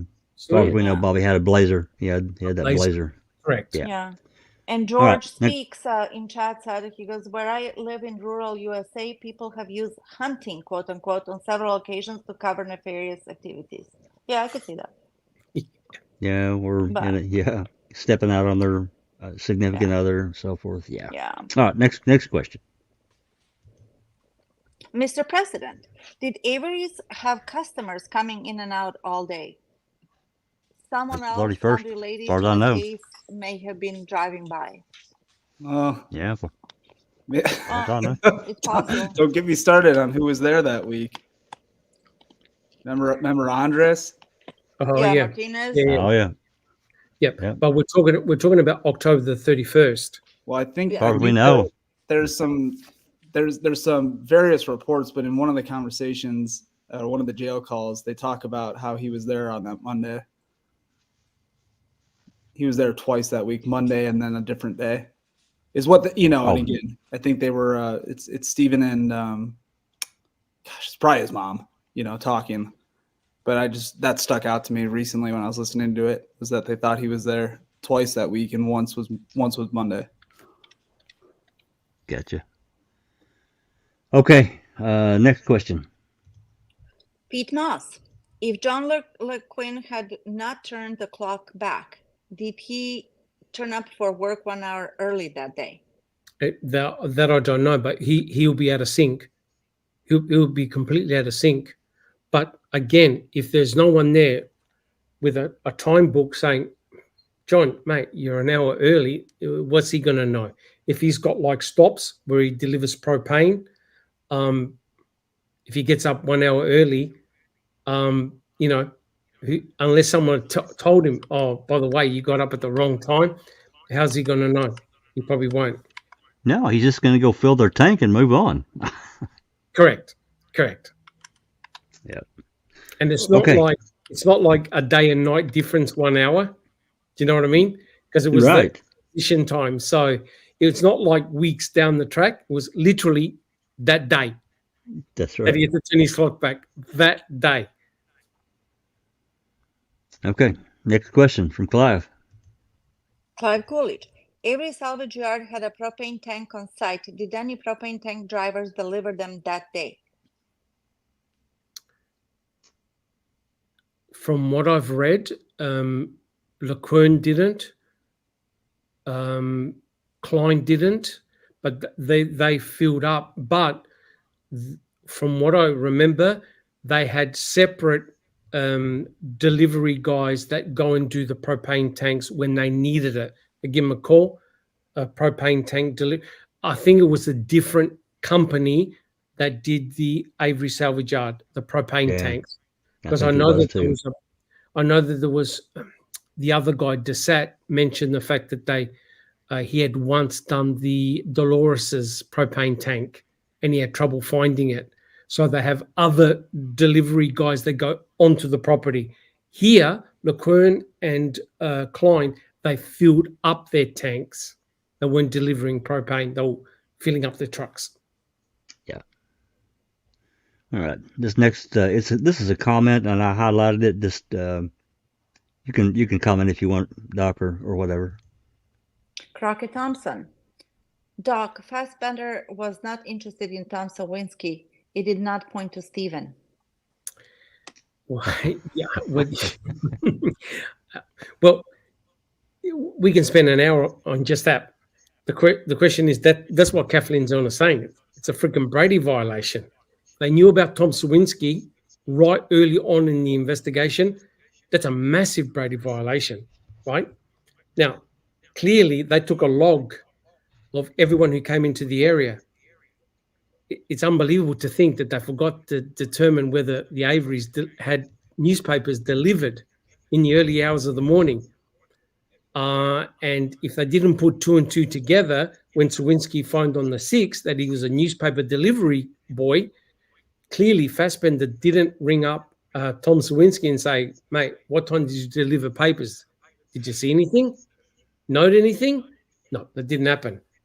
So hopefully it's something that slipped through the keeper that Fassbender wasn't aware about. But if he was aware about it, that's a massive Brady violation right there. Well, it brings up the question. Just a quick comment, and I'll let you talk, Doc or Duke. If this call came in, 10:30-ish at night on the night of the 6th, then Singleb goes into the command tent and says, "Hey, I got a call from the guy that was a paper guy, and he says he saw X, Y, and Z, and it's not acted on, or if it is acted on and not reported that anything we can't see, we got another problem." That's why there needs to be a hearing. It needs to be a hearing and get it sorted out, because we've definitely got we've got a conflict. Because guys, I'll tell you how bad it is. Fassbender didn't speak to Klein and Leurquin until 2006. That's right. Right? Not immediately. Later, after Stephen was arrested, he's in prison. They're going, shit, we better check around. But there's no mention of Tom Sowinski. Right? No. So they talk to these guys much later down the track.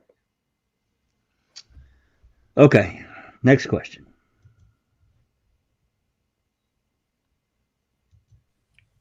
Oh, This is from Leith. Yep. Is there times of the log sheet?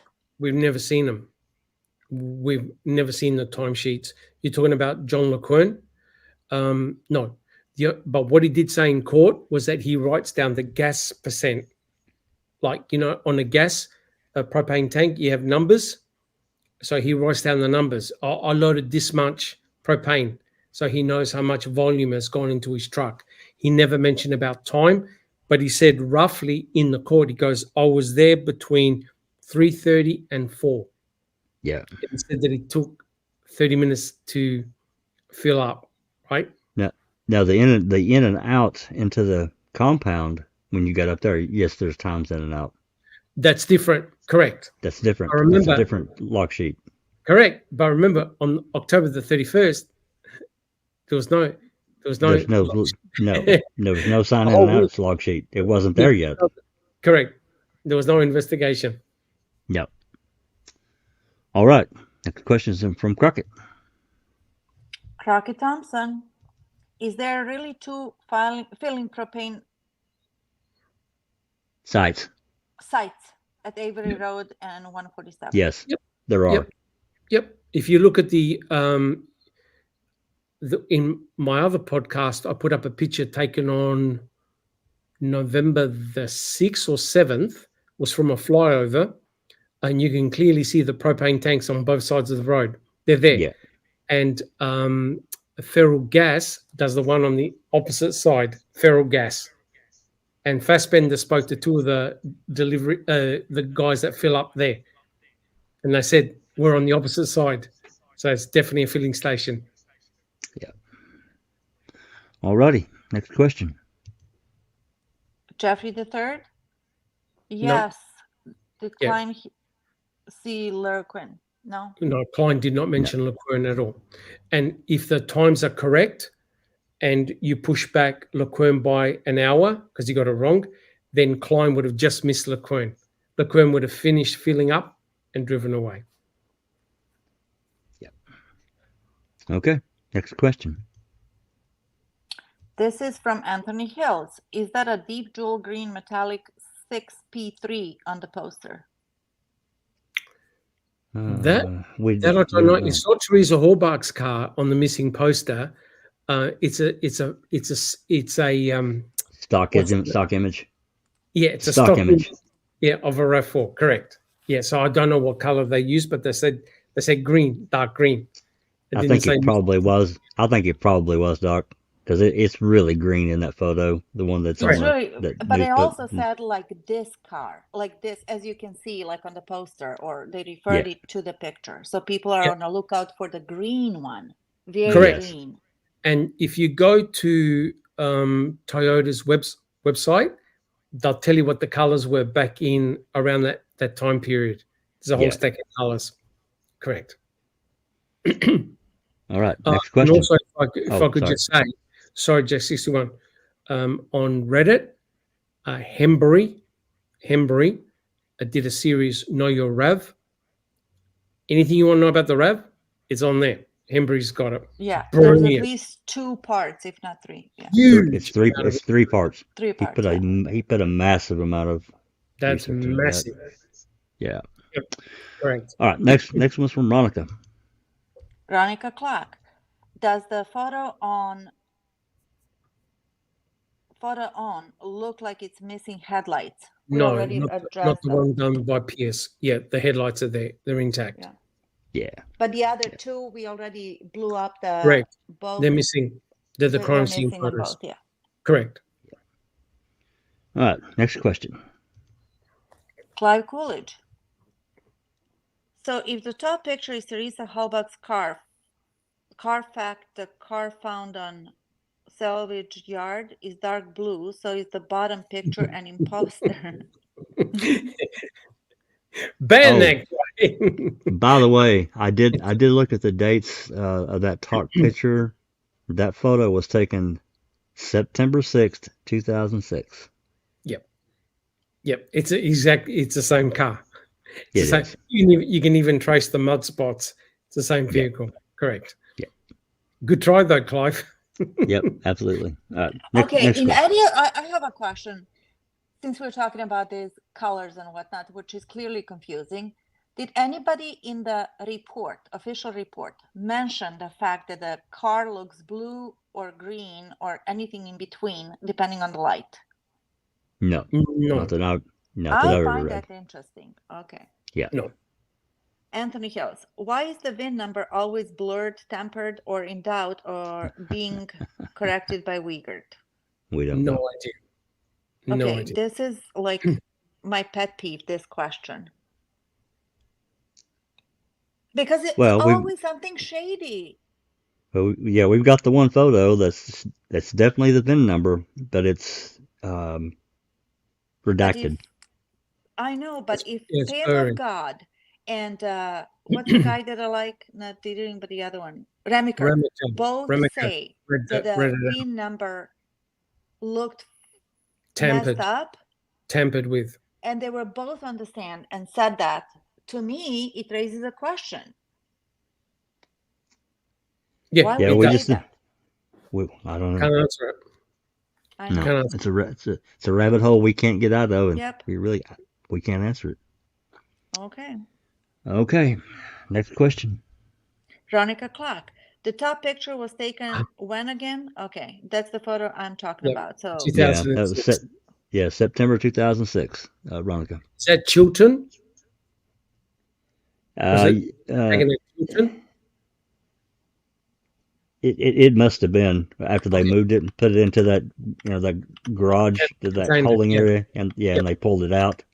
That's right. Yeah. All right. Next question. Anthony Hills. Why is Teresa taller than the vehicle and where is her shadow? We're not going to get into that one. A lot of people have Well, she claimed was that in 5'7", Photoshop. and that car was tiny, depending on the angle of whoever was taking the picture. Yeah, You know, perspective. perspective. Yeah. Yeah, perspective is Remember, Tom everything. Pierce is a photographer, right? He could have used that. He could have used like a handheld stand, easel, point of view, perspective. Could have been anything. I don't think it was photoshopped. No, I don't think it was either. There's just, and it's not a high def photo, No, it's not. so that brings in other problems. If it was a high def photo, we might be able to do more with it, I think. But Correct. But like I said, Caf many years ago found the exact location. She did a Google search as well. You can find the buildings in the background. It's the same spot she found where it was taken. yeah, some park or something, if I recall correctly. Yeah. Correct. Yeah. Somebody did a video on that. Yeah. All right. Questions from Crockett? Wasn't this picture of Teresa and Rab taken October 29th? I've heard about that because they looked at the ticket of the when she went to the gas station, and it was around that time. So that's it could well be a fairly recent picture. The exact date, I don't know. I don't even think Tom Pierce said what the date was. Yeah, so that I don't know. I don't know, Crockett. But it seems like a fairly recent picture because they were trying to estimate how much petrol was left in her tank when she went and filled it up. Yeah. All righty. Interior Family Studios. Okay. Wasn't the camera destroyed in a burn barrel? The electronic one was, but not the Hasselblanc. So Teresa uses like a small electronic one, Digital. Yeah. digital with a flash card to take pictures of the cars. Not a Hasselblanc. Hasselblanc is a mega expensive Film camera. that normally you do portraits with. Yeah. And weddings, stuff like that. Correct. That one there, Okay. they never found it.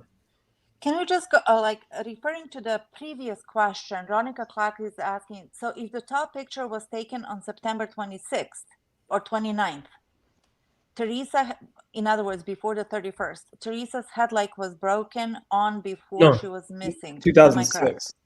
2006. Oh, Yeah. No, 2006. I think she was talking about the Tom Pierce, 2006. the Tom Pierce photo, Okay. Tom Pierce photographed the lights intact. Okay. It's only after November the 5th, the light's broken. Okay. Correct. Yep. Okay. Next question, Mr. Preston. Did Kratz threaten to get bus driver jammed up if she didn't remember something? We love that jam up. Okay. No, actually, I think she said the truth. It was Kratz who was forcing the issue to establish the timeline and blah, blah. And it was all bullshit, basically. Well,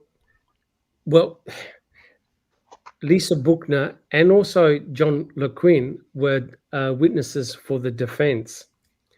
And when Tom Fallon questioned Lisa Buchner, she admitted she had no idea of what the date was, time, nothing.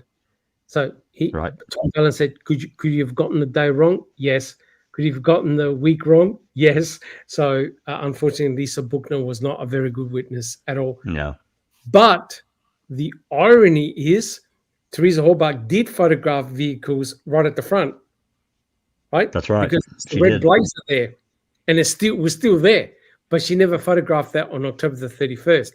She went all the way down Barbie Under's property to photograph the van. So Lisa Buchner got the day wrong. And that had a profound impact on Brendan because Brendan then changed his story. Right. That's correct. Right. And you know what?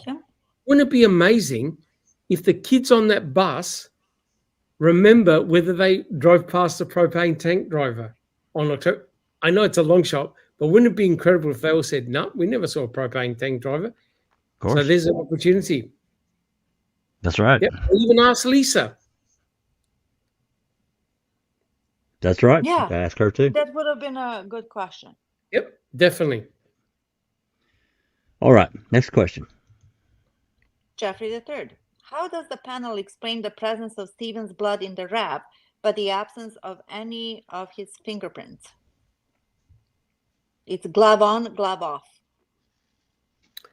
Well, I can speculate. I know Doc can too. I can't prove anything, but I mean, personally, when it comes down to it, I'm unconvinced that is Stephen's blood. And even if it was, when did Culhane pull those standards, and was the Grand Am already at the crime lab, which was seized? It was seized on November 6th at 12 and taken to the crime lab and parked in the same facility as the RAV4. Culhane controlled every swab. Now, would she pull something like this? Well, don't get me started on Item FL. Don't do it. Yeah. Because that's an argument in my mind you're going to lose. Would the crime lab personnel lose a blunt and bloody instrument? Just lose it. It's just gone out of the crime lab. That's why I said earlier about the integrity of the crime lab and what they did. And my trust is zero. And I'm not asking anybody to believe what Jack believes. I'm just telling you, if you have actions and events like this, to me, you got a real freaking problem, dude. Yeah, I think the answer that I would give is along the same lines, and it's my opinion only, but it's much easier to plant blood than it is fingerprints, and that's why there's blood and not fingerprints of Stevens in the RAV. It's almost impossible to plant fingerprints. Almost impossible to plant fingerprints. Yeah. Remember when he was asked by that journalist about the fingerprints, and he said, they were not looking for the fingerprints, and I don't have the file with me. I don't have the case file. It was so funny. What an idiot.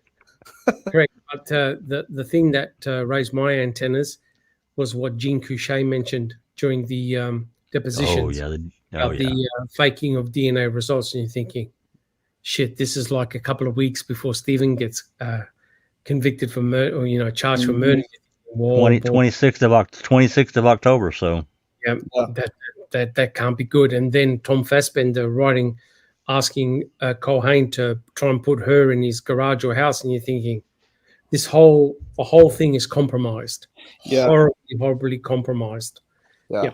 The last thing I'll mention is that another hurdle I can never get past when it comes to the blood of quote unquote Stephen in the RAV is that no law enforcement officer or Pam or Nicole saw that blood when they had the car from 10:30 a.m. till it got dark, which was around 4:30 p.m. That time of year. They used the excuse in court that it was because it was cloudy. They couldn't quite see into it. And if anyone's been outside on a cloudy day, you'll know that that's bullshit. So, plus they have flashlights. You can still see. You would be able to see. I mean, a clear spot they would have looked for sure is the ignition. You would have seen that immediately. Correct. They were reading names off of memory cards that and were much smaller. Yep. So the blood to me was not there in the RAV at that point.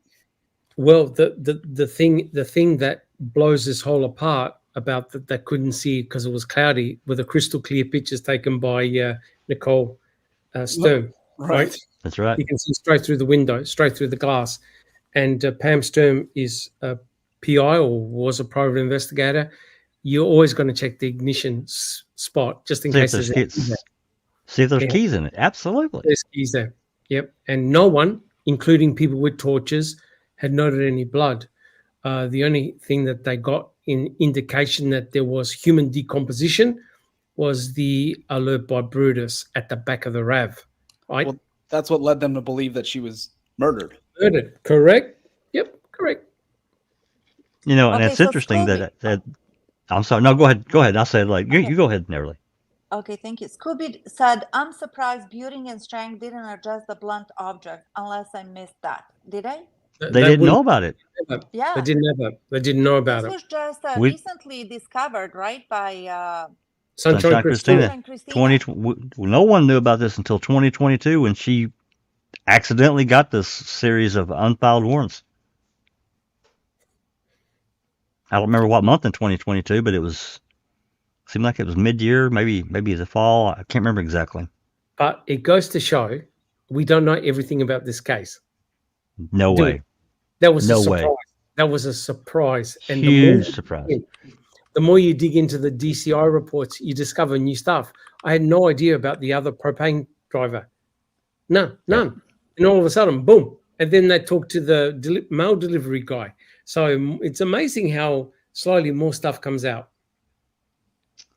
Well, I mean, there's definitely audio interviews that they're still refusing to release, or they haven't released to me yet.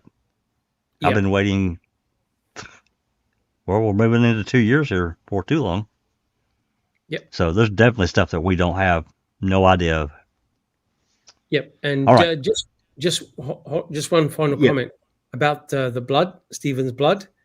There's a tiny amount of Stephen's blood in that RAV4. I That's worked right. out about 300 microliters, probably about that much. A tiny amount. Like Ken Kratz gave the impression that there were pools. There's not. There were 5 droplets and 1 flake, and that's it. And 50 microliters per drop. You're looking at about 300 microliters. That's tiny. Small. And Doc, thinking about Groffy on Can saying you just take a Q-tip and just barely dab the blood spot. Guy is a #1 bullshit artist. He knew. He got caught. Yeah. He got caught because Brenda's saying, "Oh, you didn't swipe it, did you?" And that's exactly what you do. You don't just. You don't just barely. I mean, we've got many photos of the Q-tips where they took blood swabs. They're covered. They're Not covered. just a little dab. They're covered. Correct. Complete crap. Anybody can look at the photos and see that. All right, let's move on. Next question. Okay. Well, I gotta go back a little bit. Can you guys hear me? Yes. Yep. Okay, so Jamie Hart is in the chat, right? And he says, Welcome. question, what color pineapple belongs on Rav flavored pizza?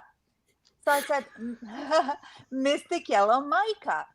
And he goes, LOL, Neverly, had to razz Doc a bit.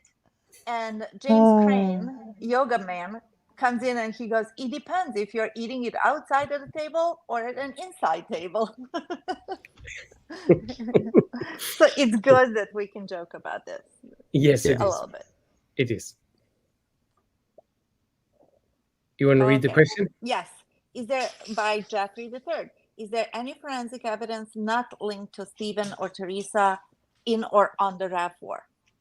823. 23. Yeah. 823. That we know And so far. And potentially A13A, but she never submitted it for a DNA profile. Correct. And also the blunt and bloody object, we don't know what blood's on there. And Whether the eight sets of latent prints. Correct. And the prints, correct. Okay. Next question from Anthony. Anthony Hilsa asks, did the bus driver see the propane tanker parked? That's not a question that was asked, but that's a bloody good question. Yep. That is a Correct. damn good question. We don't know. Good Because- question, Anthony. Cross-reference, yeah. Yeah, if Lisa Buchner didn't see the propane tank driver, we proved it. That's right. He got his clock. He got his time wrong. He got his That's time right. wrong by an hour. Yep. All right. Next question. TJ Anderson, the lurker.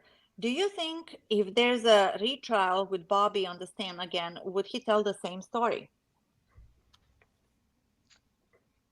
Don't know. We Can't don't. answer that. Yeah. For me, he won't deviate a word. He will not deviate one word. And we proved that in the last podcast, or was the podcast before, where he told Kirby that he took a shower before. Then after he read what he told in a document, he goes, "Oh, that's right. I had a shower after." So he's not changing the narrative, because once you change your narrative, you're in deep trouble. Mm-hmm. Yep. That's right. Next All right. question. Next question. Mr. President, is there or can there be a list of which FOIAs have been denied? Connect the dots. Oh Lord. Well, in that list of the DCI documents, it actually says which ones haven't been granted. Yeah, Right. yeah, we got a pretty significant list of the ones that have been denied, and we don't know what documents, how far they go. We're up into 360 or 70, but we don't know what's been written after that either Correct. that haven't been released. So, But I see what yeah, he's going. Like, yeah. well, there's a they're number of denying of this, and this. Maybe there's a reason for that. well, Correct. I mean, so many of us have written open records requests that have been denied. It, I mean, I guess a list could be compiled, but it would, and that would be difficult. I mean, I've got my denials, That's a but lot of work. I can only speak. Yeah, it would be a huge undertaking. I've had many denied. So, all right. Do we have I can't. how many more have we got left? We're nearly done. We've got 17. We've got 17 left. So let's get this. Yeah, we had over 50, so Okay, that's great. Yeah. that's fantastic. Yep, it is. All right, next one. Steve Dashel, which I haven't seen this name in ages, but I'm so glad to see him. Welcome. I did at one point. Wasn't there another tow truck witness who said something about coming across an accident involving a deer? Was that the damage to the RAV? And was it Bobby's deer? Duke, you've heard a lot of the phone calls. Do you recall the call about the deer being hit? I think, and someone can correct me if I'm wrong, I think what he might be referring to is in the most recent person who have come forward for KZ. Baresh. Yeah, he had mentioned something about coming upon a vehicle that was had hit a deer, Disabled. right? Yeah. I think that's. I think that's. Yeah. Yeah, and there was something else. Oh, as far as I can remember, I think it was from the 4th. There were 2 deer strikes around the time that Bobby got Yes. the one after I think Barb called him. Yep. And There were my 2. understanding is that he got the deer very close to Mickle's quarry on Yeah, 147. I think and- that's right. In court, he said that he saw the deer being hit. It's interesting.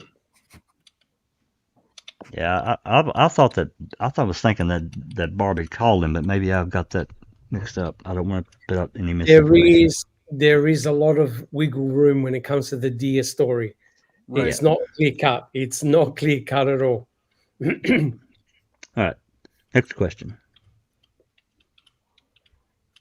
Next question is from Anthony Hills.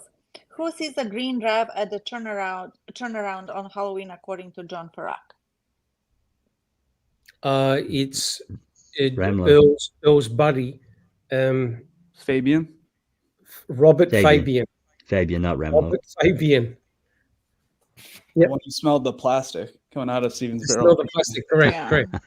For 2 seconds, he said. Interestingly enough, he's also the same person who, this is just a random fact for people that don't know. Once Bear was released from the vet after they had, taken him, Bear actually went with Robert Fabian for, I don't know how long, but they're pretty clear that Bear was with Fabian for a little bit after he got released from the vet, which is really interesting. That's Interesting. That's interesting. I didn't know that. He must be good with junkyard dogs. Yes. All right, next question. It's from Leith. Was he ever asked about the clock going back, or did he ever recall anything about it? Nothing was mentioned about it. No. No. They didn't question him about his time. But clear, when Tom Fallon was questioning him, he didn't see the school bus. And he must have. You could tell. Read the testimony yourself. He's thinking, I see that every day. It's an everyday vehicle. I didn't see the bus, but no, they didn't question about the time. No one thought about it. They didn't No. think about it Which is unfortunate.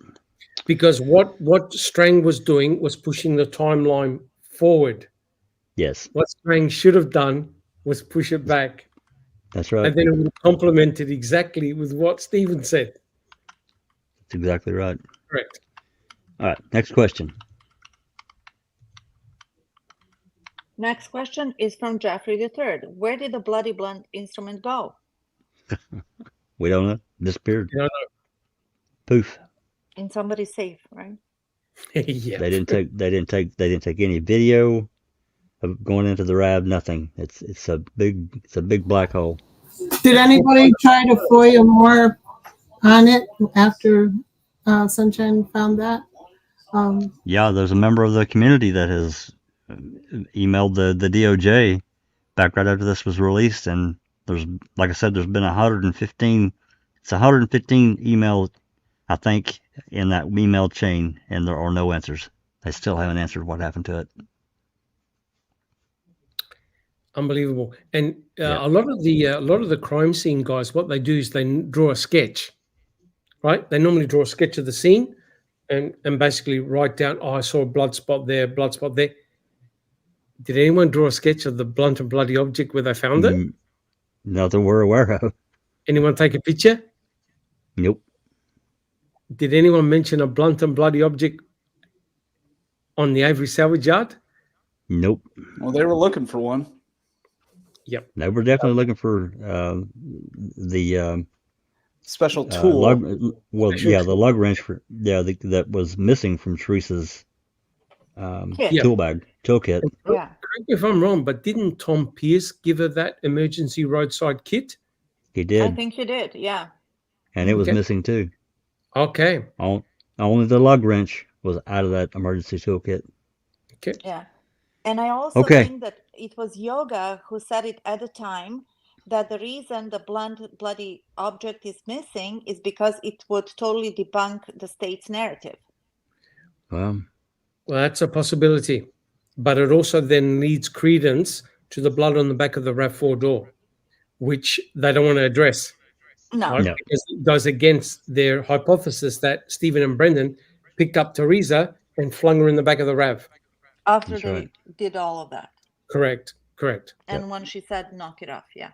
Right. The only thing to me that's far fetched about this blunt and bloodied instrument is that Uyghur would have accidentally written this.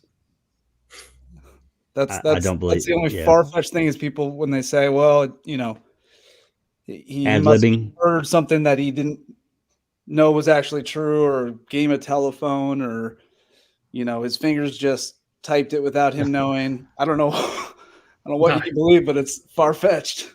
Well, I've heard stuff like that, every excuse. I've heard every excuse under the sun, Doc. Go ahead. Yeah, can you imagine stuff like that can cause a mistrial? Because you've got to be specific in a search warrant. Or what are you looking for? What did you find? You can't just pull stuff out of the air and just place it in the search warrant, right?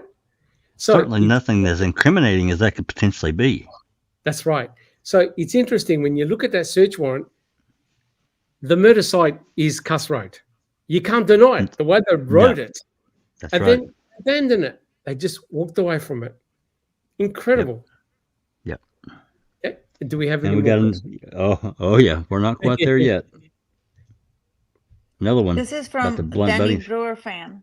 If the Yep. blunt and bloody instrument had Teresa's blood on it, why not just add it to the story? It must have been something they couldn't explain away, some type of identifier that points to killer.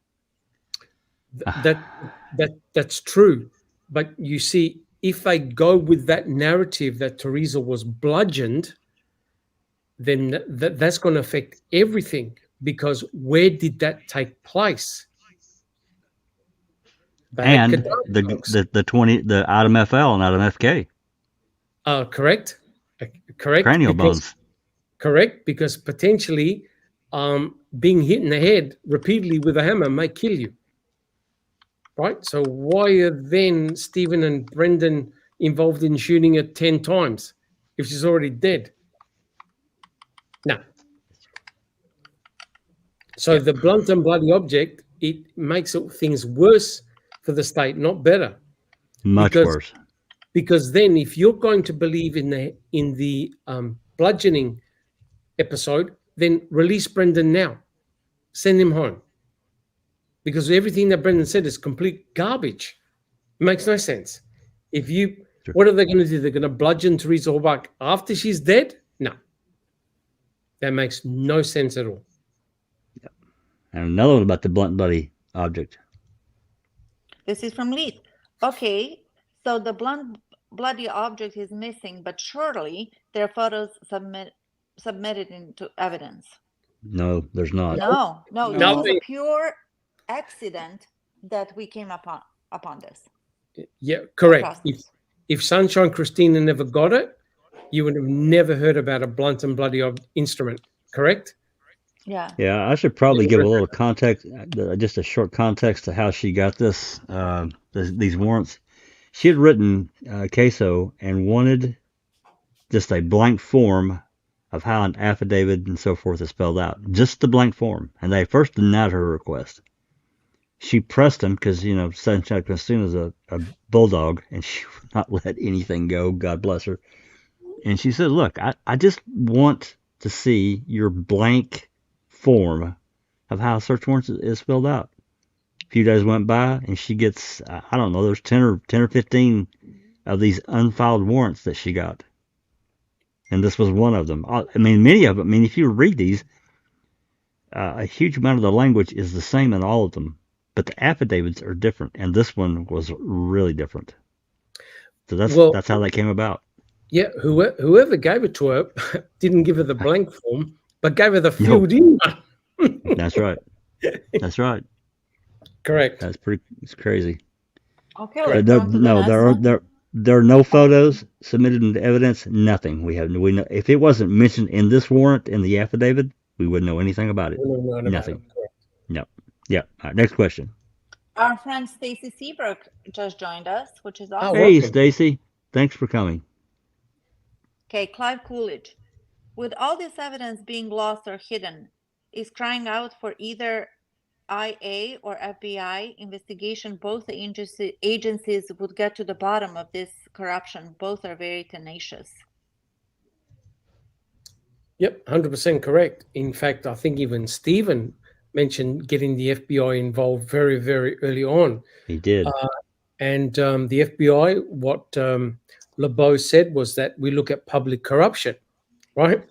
But the problem is if all the evidence is thrown away or disposed of and there are no corresponding documents, what are you going to end up with? Speculation. Right? Yeah. So it's going to get very messy. All right. Next question. And IA or AI, artificial intelligence, I think that's what he was referring to. They want artificial intelligence to actually try simple cases. I read that somewhere. Oh, well, if AI looked at the Avery case, it would give up. Yeah. It'll blow up. Double D. I haven't read the newest chapters in John Ferak's book yet. Is the blinker light mentioned in the new chapters? I think not in the new chapters as far as I've read. But remember, we've got another whole chapter that we haven't touched upon yet, which is when they have a conversation with Stephen. So from what I've seen so far in this chapter here, they're basically talking about Tom Sowinski and Baresh and also what Judge Angie said. But in terms of in the new stuff about the blinker light, no. The state won't give the blinker light to Kathleen Zona. They won't give it to her. Okay. So the IA versus AI, Stacy Seabrook just corrected it or clarified. It's internal affairs, which Okay. is, I said it years ago. Investigative, I Yeah. call that infernal repairs. Infernal repairs. Okay, next question.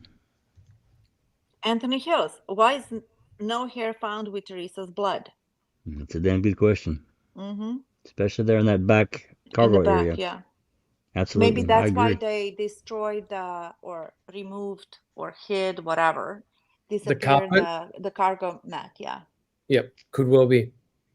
Yep. All right, next question. Danny Brewer fan.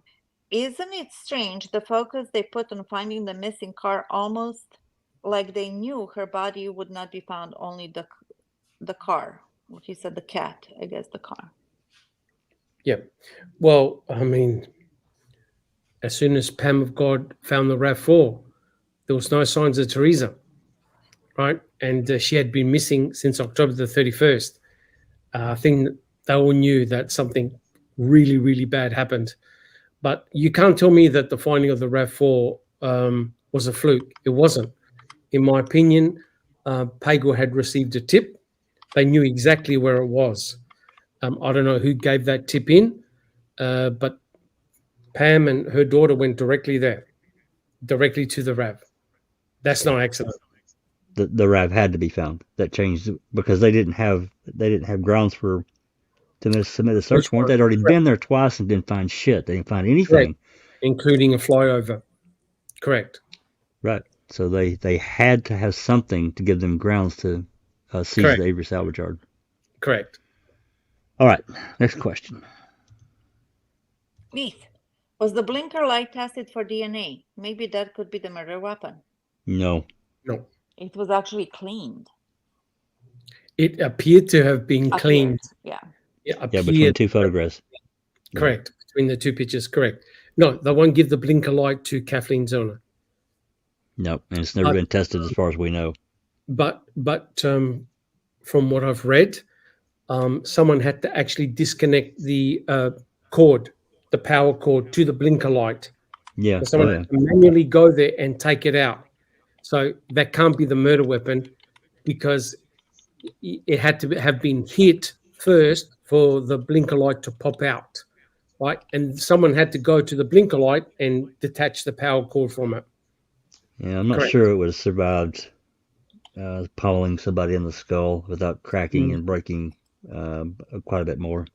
I don't know. Correct. All right. Next question. Next question is from Anthony Hills. Where's the evidence or testimony that Brendan rode in that vehicle? None. Zero. Yeah, other No than fingerprints. part of No his Kit's DNA. yeah, other than part of his story that Yeah, part of his Changed. story that he sat in the passenger seat. which changed often. Correct. Correct. Well, Forensic and they is zero. well, and even saying that he and Stephen moved that hood over, that old Rambler hood, to pile against the RAV. Why didn't they test it for fingerprints? Correct. Or touch DNA. That's Correct. right. All right. Next question. We're almost done. Wow. Jeffrey III. Isn't the blood spatter too low to have Teresa standing next to the door Yes. She may have been kneeling or Kneeling. down on the or ground, bending Or low. over? Or low. afraid. She knew she'd been attacked and she got down. Yep. She could have been cowering. Right. Cowering, But yeah. they showed that the distance she was on the ground, low to the ground. Blood could have come from her hands, her arm, her head, right? If she was cowering. Correct. But Yep. for the spray, it looks like she was repeatedly struck. Yes. Just I terrible. agree with it. Absolutely terrible. Horror. Okay. Next question from Anthony. Anthony Hills. Why would law enforcement deny providing the RAB Stevens defense team? That's easy to answer. That's easy to answer. Look what happened when they gave the bullet to the defense. They debunked the bullet. It was Destroyed embarrassing. Destroyed it. it. Mm-hmm. Yeah, that's when Kratz came out and said, "Well, I never said it went through her skull." Well, Oh no, my but God, the nerve. you implied it by bringing those skull pieces into court and Right. putting them in front of the jury. Yep, correct. It was a magic trick. It was a trick. Yep. If they give the RAV4 to Kathleen Zellner, they may MVAC part of it. They may do 200 swabs they'll get a much better profile of in that RAV that Culhane ever did. They And back can't the hell afford out of that. it. They cannot afford to have a different narrative. It'll destroy agree. it. Destroy the I case. agree. I agree. All right, 2 more questions. Ah, awesome. Jeffrey the Third, was there any cast of spatter?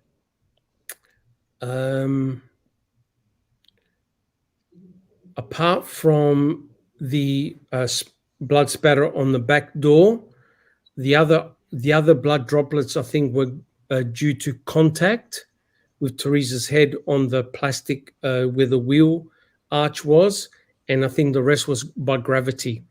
Yeah. By gravity, and there were no cast off found inside Stephen's trailer, or cast off blood found inside the garage. Okay. One final question from Danny Bird fan. This is an interesting thought. Do you think the blunt and bloody object is being held because it is identifiable to keep someone in line? That's interesting. Duke, do you have an answer to that one? I think whoever was that did kill Teresa is quite happy to not have this brought up, and I don't know. I don't think they'd be using it. I just think it's one of those things that didn't fit the narrative, so away it went, just like other key pieces of evidence. Yeah, and remember, something that we mustn't forget is that the state never made Bobby Dassey a co-conspirator. Don't forget that. They could have. Do you think, guys, that Bobby Dassey could have easily been made into a co-conspirator? Yes. Snap of a finger. Absolutely. They never did. No. But what they did is they made it worse for Bobby by making him the star state witness, and they really put him in. They really dipped him in, because now Bobby can't change narrative at all, right? No. He has to go with what Kratz came up with, right? He can't change. No, they're locked in with it. They're locked in. Correct. I agree. All right. Oh, all right. Ooh, we still did 4 hours. Well, we did have. I think it was 53 questions, and that was before Rhonda had to take off. I didn't. I just only highlighted a few, so we had quite a few. But we're trying to do better than we really screwed you guys over a couple of weeks ago. We just completely missed it. We're trying to do better. So we do apologize. Well, look again, guys. Fantastic. I see that there's over 1,000 comments in the chat, which is incredible. Again, guys, thank you so much for that. And like I said, we do this to find out the truth, good, bad, or otherwise. Not accusing anybody of having done anything. We present the material as we find it. But as you can see, guys, we're not afraid to deep dive. And by asking a lot of hard questions, and you guys, by asking a lot of hard questions, it guides where we go, what type of areas that we focus our attention in. And quite clearly now, we're going to be dovetailing into Tom Sowinski, his observations, and also what the Judge Angie, said about the filing done by Kathleen Zellner.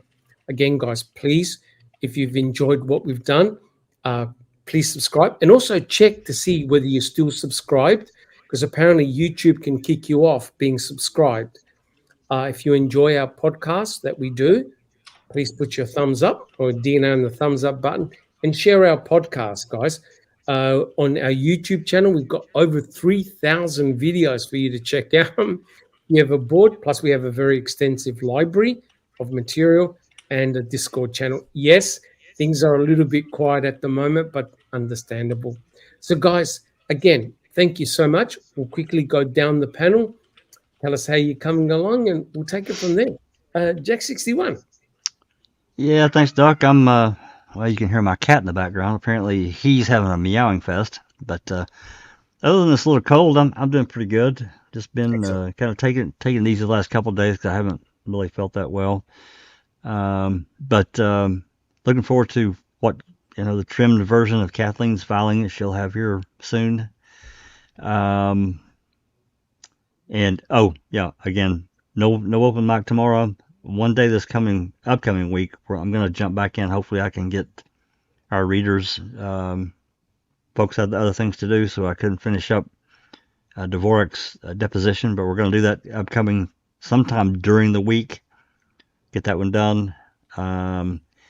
And one thing for Mr. President, you had asked a question in Discord about the Anna Knutson call, and I've got it. I think I pretty well got it narrowed down. I will have to answer your question if we have her exact call. I'll know here probably in the next hour or so, and I'll let you know on Discord. And that's all I've got. Really appreciate all the folks we've had in the live chat. Some great questions. Interest in the Fantastic. case. Absolutely. It's been fantastic. Yeah, Keep it don't up. stop asking questions. Don't stop. Keep digging. And as always, thanks. Awesome. What about you? I don't recall. How are you coming along? Good. I saw that Andy B said, "Don't go." So Oh no. Don't go. I love when he said that. yeah. I just spoke with Amy not too long ago, and she does plan to be back on Monday night, 7:00 Eastern time, with some more on Ashley's case. And I'm sure Rhonda will be, as far as I know, Rhonda will be having her show on Daniel on Thursday night at 6 p.m. Central. So. Awesome. Any more? I don't recall. I wanted to say thank you too. It was a very interesting show once again. Yeah, very interesting. Thank you so much, I don't recall, and thank you for helping out with the reading as well. Next we have Duke. Duke, how are you coming along, good sir? Yeah, things are good. Things are busy in my life a little bit, but everything's good. And when it comes to the case now, I know it's a little slow, but Yes. I've taken this time, and I'm kind of going back and rewatching, re-listening to things that I haven't in a while. And one of those things is I'm actually rewatching Ma'am for the first time in several years, and it's fascinating. The content is good, but now that I know so much more about the case and the deep dives that we've done, I'm able to kind of grab some things that you would never. You missed. And I'll maybe be posting those things on Discord over the next couple days. I posted one today, but there's also some areas during the trial, I guess pre-trial, different footage where our buddy Mike Bushman is in the background. He doesn't get identified or anything, but I see him. Now I know who Bushman is. I'm like, wow, there's Bushman. What's he doing there? Yep. So for anyone who's not on our Discord now, I'd if this is something you enjoy, I'd encourage you to come over there, because we chat about this stuff all throughout the week, and it's often quite random and sporadic, but that's the joy of it all, is just to continue to compile information and continue the deep dive. So that's all I got, Doc. Awesome. Thank you so much there. And finally, we have Neverly. How are you coming along? Hi, No more Dr. earthquakes. Silkman. No more earthquakes. Yeah. Oh God, no. Yeah, that's an uneasy feeling. But I heard there was a tornado in Wisconsin, actually. Tornado. Yeah, that's what I heard. Anyways, I'm doing well. I have a lot of family and friends coming in this month, so I may miss the next podcast. Oh no. I know. And I may be going to Disneyland, and I may be going Really? to Beverly Hills. Yes. So you can't blame me for missing the podcast. Well, let me see. Fun with friends, or at Disneyland, or murder, mutilation, and cremation. Exactly. Come on now. Come on We now. gotta balance it out, right? Exactly right. Yeah. You could do your podcast from Disneyland. Yeah, I know. With that Looney Tunes playing in the background. Correct. And Mickey ears. Yeah. No, Correct. doing great. I just love the fact that we had so many people, almost 90 the whole time. And Fantastic. all the questions and comments are like so on point. And even after all these years, that what we know and stuff, there's always more questions, and they're deeper and deeper and deeper. And we learn every single time something new, and we correct if we're wrong, or correct ourselves if we're wrong. And as I said, all your input is greatly appreciated. So it's fun to be here. How are you doing, Dr. Silkman? Yeah, good. Touch wood, really good. I found the feedback from our subscribers and listeners really, really good. I go through all the comments and get ideas how we can improve our podcast and try and be as interactive as possible. But it's amazing, so many years after the fact, and we're still learning new stuff. And I think John Leurquin is a very, very interesting potential eyewitness, and definitely someone that should be spoken to again to try and fit everything together. I mean, it could end up being potentially nothing, but then again, it could be very, very important finding. But apart from that, yeah, I've been very busy doing a lot of reading and getting into the case and stuff like that, but looking forward to it. Thank you so much, guys. Again, thank you so much for your support. We had a fantastic crowd. In fact, there's still a lot of people in chat.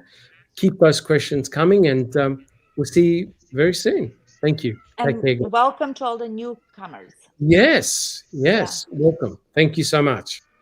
I was going to say that. Welcome to all the new folks that we've seen. With that said, I'm going to say this has been a Foul Play production.